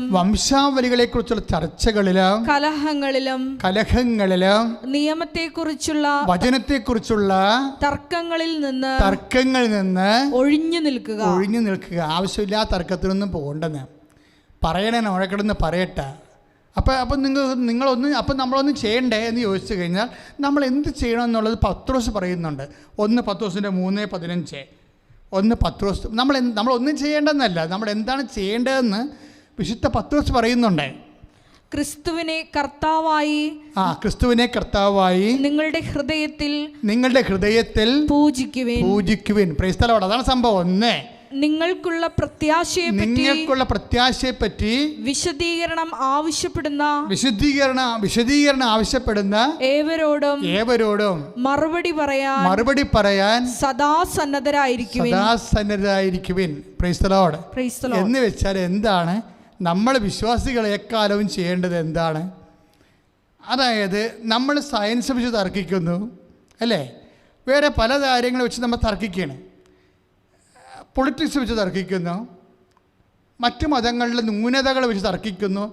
ഇതൊന്നും നമ്മൾ ബാധ്യസ്ഥരല്ല, ഇതൊന്നും നമ്മുടെ രീതികളല്ല. അവിടെ പല മതങ്ങളിൽ പലതരത്തിലുള്ള ന്യൂനതകളുണ്ടാവും. ഒരു മതം പ്രാക്ടീസ് ചെയ്യുമ്പോൾ മനുഷ്യൻ്റെ സംവിധാനങ്ങളായ കാരണം അതിൻ്റെ ന്യൂനതകൾ ഇവിടെ ഉണ്ടാകും, അവിടെ ഉണ്ടാകും. അതൊന്നുമല്ല പ്രശ്നം. നമ്മളെ സംബന്ധിച്ചുള്ള എന്താ പ്രശ്നം? അതുകൊണ്ടാണ് പൗലോസ് പറയുന്നതും വചനത്തെക്കുറിച്ച് തർക്കങ്ങളിൽ നിന്നും ഒഴിഞ്ഞു നിൽക്കുക, അവ പ്രയോജനരഹിതമാണ്, ഒരു കഥയുമില്ലാത്ത കാര്യമാണ്, വെറുതെ സമയം പോകാം. പക്ഷെ നമ്മൾ എന്ത് ചെയ്യണം എന്ന് വെച്ച് കഴിഞ്ഞാൽ ക്രിസ്തുവിനെ കർത്താവായി നിങ്ങളുടെ ഹൃദയത്തിൽ പൂജിക്കണം. ആദ്യത്തെ കാര്യം അതാണ്, ക്രിസ്തുവിനെ കർത്താവായി നമ്മുടെ ഹൃദയത്തിൽ പൂജിക്കണം. കാര്യം എല്ലാ കർത്താവ് എന്ന് പറയുമ്പോൾ എന്താണ്? ദൈവം സമസ്തവും അവൻ്റെ പാദത്തിൻ്റെ കീഴിലാക്കിയിരിക്കുന്നു അല്ലേ. 1 കൊരിന്ത്യസിൻ്റെ 15:26-27 വരുമ്പോൾ ദൈവം സമസ്തവും. അപ്പോൾ സാത്താൻ വർഷിപ്പായാലും ബ്ലാക്ക് മാസ് ആയാലും അതിൻ്റെ കൂടെ വരുന്ന ഇലുമിനാറ്റി ആയാലും വേറെ എന്തെല്ലാം വിശ്വാസ രീതികളായാലും ഇതെല്ലാം ക്രിസ്തുവിൻ്റെ കാൽപാദങ്ങളാണെന്ന് വിശ്വാസി അറിയണം. ഇന്നല്ലെങ്കിൽ നാളെ അവസാന ചാപ്റ്റർ ദൈവം ഈ പ്രപഞ്ചത്തിന് എഴുതുമ്പോൾ ഇതെല്ലാം ക്രിസ്തുവിൻ്റെ കീഴിലായിരിക്കും. പിന്നെ അത് നമ്മൾ തർക്കിച്ച് കീഴിലാക്കാൻ നിൽക്കേണ്ട കാര്യമില്ല. ഈ കുറച്ച് പോയിൻറ്റ്. അപ്പോൾ നമ്മൾ ശ്രദ്ധിക്കേണ്ട കാര്യം എന്താണ്? നമ്മൾ ശ്രദ്ധിക്കേണ്ട കാര്യം ക്രിസ്തുവിനെ കർത്താവായി ഹൃദയത്തിൽ പൂജിക്കണം. അതാണ് ഏറ്റവും വലിയ സഭയുടെ മെയിൻ സംഭവം. അതാണ് യേശു കർത്താവാകുന്നു. എല്ലാത്തിൻ്റെയും കർത്താവാണവൻ, പിശാചിൻ്റെയും കർത്താവാണവൻ. അത് ബോധത്തോടെ മനസ്സിലാക്കണം. പിന്നെ അതുകൂടാതെ എന്താണത്? നിങ്ങളുടെ പ്രത്യാശയെപ്പറ്റി വിശദീകരണം ആവശ്യപ്പെടുന്നവരെ, നമ്മുടെ പ്രത്യാശ എന്താണ്? നിത്യതയാണ് നമ്മുടെ പ്രത്യാശ. എൻ്റെ പ്രത്യാശയെക്കുറിച്ച് എന്നോട് വിശദീകരണം ആവശ്യപ്പെടുന്നവരെ ഞാൻ പറയണത് എന്താണെന്ന് വെച്ചാൽ താത്വികമായിട്ടല്ല സംസാരിക്കുന്നത്. താത്വികമായിട്ട് ആർക്കും സംസാരിക്കാം, പക്ഷേ ദൈവത്തെ നമ്മൾ എങ്ങനെ അനുഭവിച്ചു, അതാണ് വിഷയം. നമ്മുടെ കൂടെ നിൽക്കുന്നവർ ദൈവത്തെ എങ്ങനെ അനുഭവിച്ചു, അതാണ് നമ്മുടെ വിഷയം. അതാണ് നമ്മുടെ പ്രത്യാശ എന്ന് പറയണത്. അതുകൊണ്ടാണ് കൃപാസനം ഇപ്പോൾ ഇത്രയും വിഷയങ്ങൾ, പല വിഷയങ്ങൾക്ക് വിവാദ വിഷയങ്ങളൊക്കെ സഭയിലേക്കും അതുപോലെ തന്നെ സമൂഹത്തിലുണ്ടാകുമ്പോൾ നമ്മളെപ്പോഴും സാക്ഷ്യം കൊണ്ടാണ് മറുപടി പറയണത്. എന്താ കാര്യം? ക്രിസ്തു കർത്താവാണ്. പിന്നെ നമുക്ക് പ്രത്യാശയുണ്ട്. ആ പ്രത്യാശയുടെ വിശദീകരണമാണ് നമ്മൾ നൽകണത്. എന്താണ്? നമ്മുടെ കൂടെ നിന്നവരെ ദൈവത്തെ കണ്ടെത്തിയവരുടെ അനുഭവങ്ങൾ. അതാണ് പൗലോസ് പറയണത്. നിങ്ങൾക്കൊരു വിശദീകരണം ആവശ്യപ്പെടുന്നവരെ ഇവിടെ എന്ത് ചെയ്യണം? നിങ്ങൾ വിശദീകരണം കൊടുക്കണം. എന്ത് വിശദീകരണം കൊടുക്കണം? ബുദ്ധിപരമായ വിശദീകരണം കൊടുത്തിട്ട് കാര്യമില്ല, അത് ഒരിടത്തും നിർത്തത്തില്ല. ഇപ്പോൾ ചിലർ യേശു നിരീശ്വരവാദിയാണെന്ന് പറയണം, ചില ആൾക്കാർ യേശു തന്നെ പറയണം ഞാൻ നിരീശ്വരവാദി അല്ലെന്ന് പറയണം. ഇനിയിപ്പോൾ യേശു നിരീശ്വരവാദിയാണെന്ന് പറഞ്ഞുകൊണ്ട് കുറേ ആൾക്കാർ ഗവേഷണം നടത്താൻ പോയിട്ടുണ്ട്.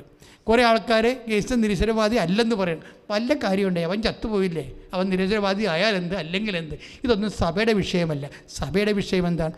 ക്രിസ്തു കർത്താവാണ്. സ്തുതിക്കട്ടെ. Hallelujah, hallelujah, hallelujah, hallelujah. യേശുവേ ആരാധന, ആരാധന. ഹല്ലേലൂയ, ഹല്ലേലൂയ.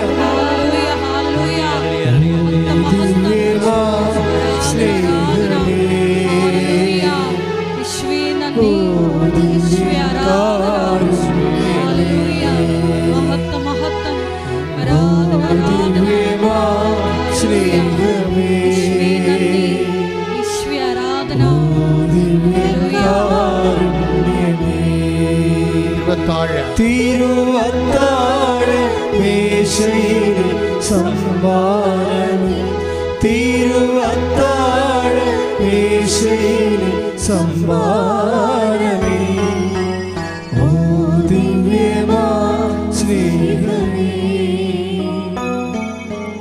ഓ ദിവ്യകാരുണ്യമേ.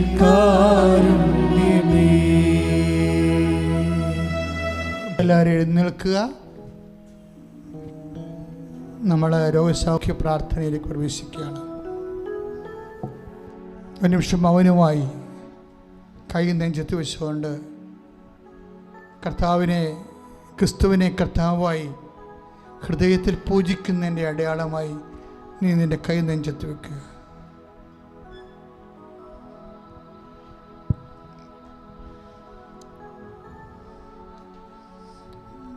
നല്ലവൻ ഐശ്വര്യ നിന്റെ ഉന്നതമായ നാമത്തിന് സ്വസ്ത്രം ചെയ്യും. കർത്താവ് നിന്റെ ഉന്നതമായ നാമത്തിന് സ്വസ്ത്രം ചെയ്യുന്നു. കർത്താവ് ഈ നിമിഷം മുഴുവൻ ഞങ്ങൾക്ക് ആവശ്യമായ വചനങ്ങൾ നീ ഞങ്ങൾക്ക് നൽകി. അങ്ങയുടെ വചനങ്ങൾ കേട്ട് ഞങ്ങൾക്ക് അഭിഷേകം പ്രാപിച്ചിരിക്കുന്നു. കർത്താവ്, ഞങ്ങൾ ആരാണ്, ഞങ്ങൾ എങ്ങോട്ട് പോകുന്നു, ഞങ്ങളുടെ ആത്യന്തികമായ ലക്ഷ്യം എന്താണ്, ഞങ്ങളിപ്പോൾ കൈവരിക്കേണ്ട നിലപാട് എന്താണ്, വിഷയങ്ങളുടെ സമീപനം എന്താണ്, എല്ലാം അങ്ങ് വചനത്തിലൂടെ അങ്ങ് ഞങ്ങൾക്ക് നിലപാടുകൾ നൽകി. നന്ദി പറയുന്നു കർത്താവേ. ഇപ്പോഴും ഞങ്ങൾ നിന്നെ നാഥനും രക്ഷകനുമായി ഏറ്റു പറയുന്നു. കർത്താവ്, അനേകം മക്കൾ ഇപ്പോഴ് ഈ ആരാധന കൂടിയിരിക്കുന്നവർക്ക് ജീവിതത്തിൽ ഒത്തിരിയേറെ വിഷമമുണ്ട്. അവർക്ക് രോഗങ്ങളുണ്ട്, അവർക്ക് കടങ്ങളുണ്ട്, ജീവിത ഭാരങ്ങളുണ്ട്. അവർക്ക് എന്ത് ചെയ്യണമെന്ന് അറിയത്തില്ല. മക്കളെക്കുറിച്ച് ഭാരപ്പെടുന്നവരുണ്ട്, ജീവിത പങ്കാളിയെക്കുറിച്ച് ഭാരപ്പെടുന്നവരുണ്ട്.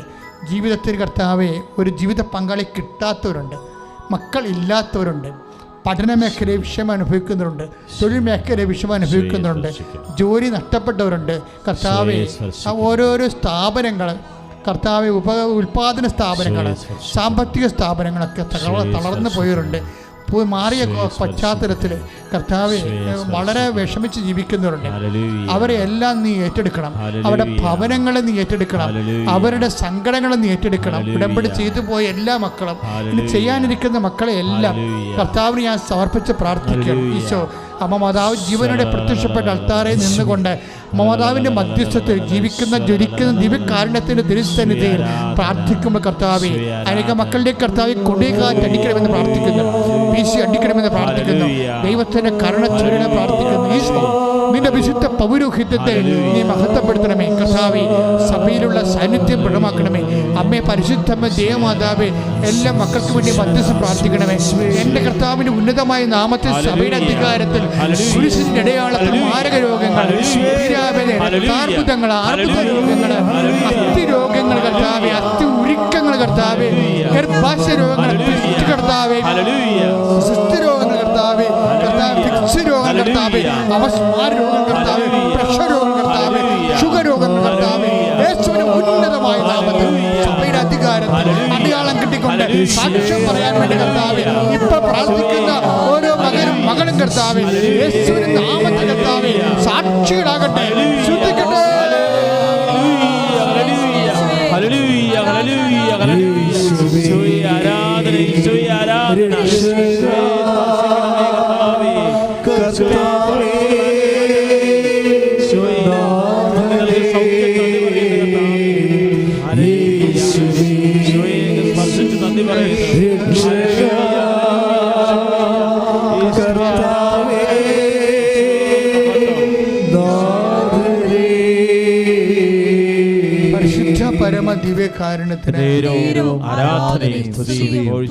പരിശുദ്ധ പരമ ദിവ്യകാരുണ്യത്തിന്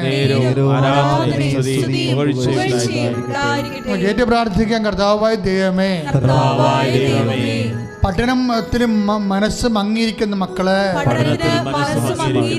ബുദ്ധി മങ്ങിയിരിക്കുന്ന മക്കള്, ഓർമ്മശക്തി കുറവുള്ള മക്കള്, കർത്താവേ, പഠിക്കാൻ ഉത്സാഹം കാണിക്കാത്ത മക്കള്, പഠിച്ചിട്ട് കരപറ്റാത്ത മക്കള്, പരീക്ഷയെ ഭയപ്പെടുന്ന മക്കള്, ഒത്തിരിയേറെ പരീക്ഷകള് എഴുതാനുള്ള മക്കള്, എഴുതാൻ മനസ്സില്ലാത്തവര്, കർത്താവേ, ആശിച്ചു പോയ വിഷയങ്ങള് പഠിച്ച് പൂർത്തിയാക്കാൻ കഴിയാതെ കർത്താവേ ഉപേക്ഷിച്ചു പോയവര്, അവരെ സർട്ടിഫിക്കറ്റ് വിത്തുകളുടെ പോയവര്, കർത്താവേ, എല്ലാവരെയും സമർപ്പിച്ച് പ്രാർത്ഥിക്കുന്നു.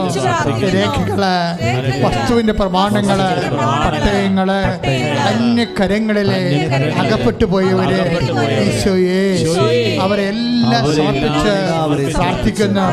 സ്വർണം നഷ്ടപ്പെട്ടവര്, പണം നഷ്ടപ്പെട്ടവര്, പല സ്ഥാപനങ്ങളില് നിക്ഷേപിച്ചിട്ട് ആ സ്ഥാപനം തന്നെ പൊളിഞ്ഞുപോയ അവസ്ഥകള്, വ്യവസായശാലകള്, വ്യാപാരശാലകള് അടച്ചുപൂട്ടപ്പെട്ടവര്, കർത്താവേ ഇപ്പോഴ് അവർക്കെല്ലാം ഉയർത്തുന്നേൽപ്പ് നൽകണമേ, ഉയർത്തുന്നേൽപ്പ് നൽകണമേ. ശ്രുതികട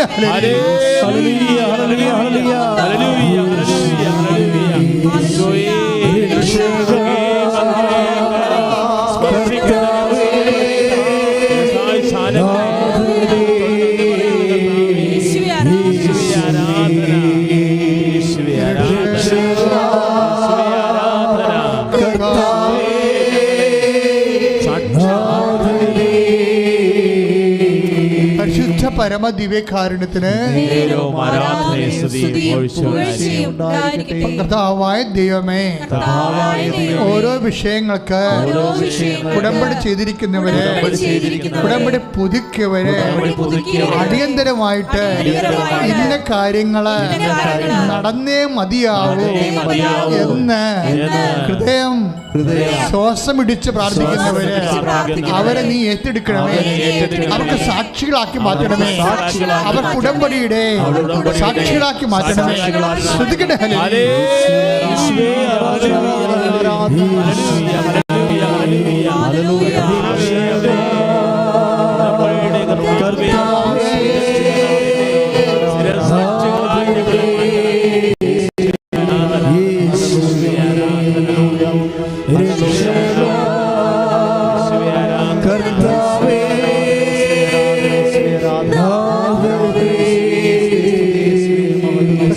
പരമദിവ്യകാരുണ്യത്തിന് പരിശുദ്ധ പരമദിവ്യകാരുണ്യത്തിന് പരിശുദ്ധ പരമദിവ്യകാരുണ്യത്തിന് പ്രാർത്ഥന സമർപ്പിച്ച് പ്രാർത്ഥിക്കുന്ന ഏകസ്ഥരായി ജീവിക്കുന്നവരെ അവരുടെ ജീവിത സാഹചര്യങ്ങളെ സമർപ്പിച്ച് പ്രാർത്ഥിക്കുന്നു. അവരുടെ വസ്തുക്കളെ അടിച്ചു മാറ്റാൻ സമ്മർദ്ദം ചെലുത്തുന്ന സാധ്യ ചിന്തകളുള്ളവരെ സമർപ്പിച്ച് പ്രാർത്ഥിക്കുന്നു. ഓരോ കാര്യങ്ങള്, മക്കള്, വീട്, വിവാഹം, വഴി, ജോലി, പല കാര്യങ്ങളും ആഗ്രഹിക്കുന്ന പോലെ കിട്ടാത്തതിന്റെ പേരിൽ നിരാശയും വേദനയും അനുഭവിച്ച് ദൈവത്തിൽ നിന്ന് അകന്നു പോകുന്ന ലോകത്താന്മാരെ സമർപ്പിച്ചുകൊണ്ട് പ്രാർത്ഥിക്കുന്നു. അവരിലേക്ക് അഭിഷേകം ഒഴുക്കണമേ. ദൈവത്തിന്റെ വചനങ്ങള് തിരുമനസ് മനസ്സിലാക്കാൻ അവർക്ക് ബുദ്ധിക്ക് തെളിച്ചം കൊടുക്കണമേ. ഹൃദയത്തിന് അഭിഷേകം നൽകണമേ. ശ്രുതികട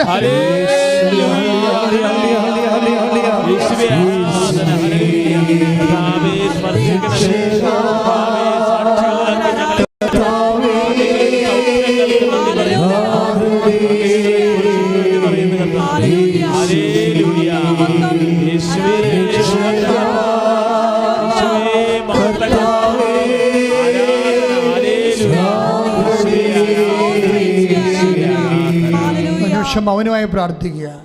വ്യക്തിപരമായ ആവശ്യങ്ങൾ പരിശുദ്ധ അമ്മയുടെ മധ്യസ്ഥത്തിൽ ഉടമ്പടി വെച്ച വിഷയങ്ങൾ ഉൾപ്പെടെ അമ്മയുടെ മധ്യസ്ഥത്തിൽ ഈശോയ്ക്ക് സമർപ്പിക്കുക. മൗനമായി കണ്ണുകളടച്ച് കൈകൾ നെഞ്ചത്ത് പൊത്തി പ്രാർത്ഥിക്കുക.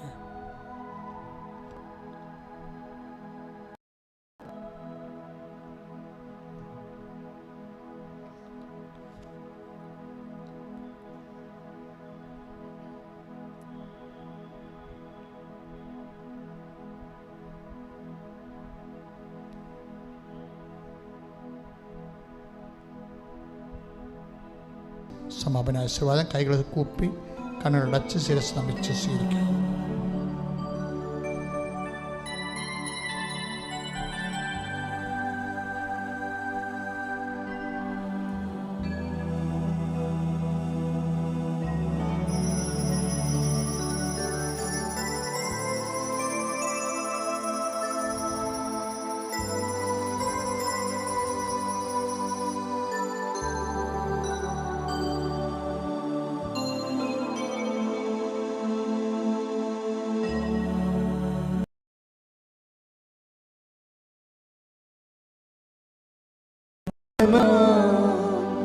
ദിവ്യകാരുണ്യമേ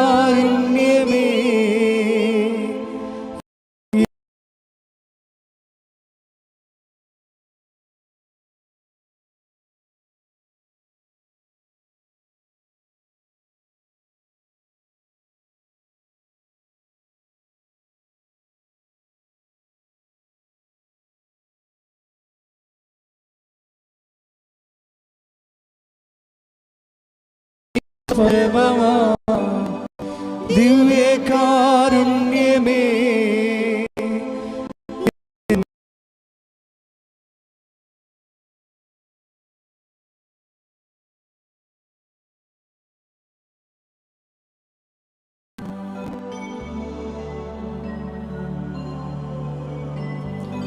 ആവേ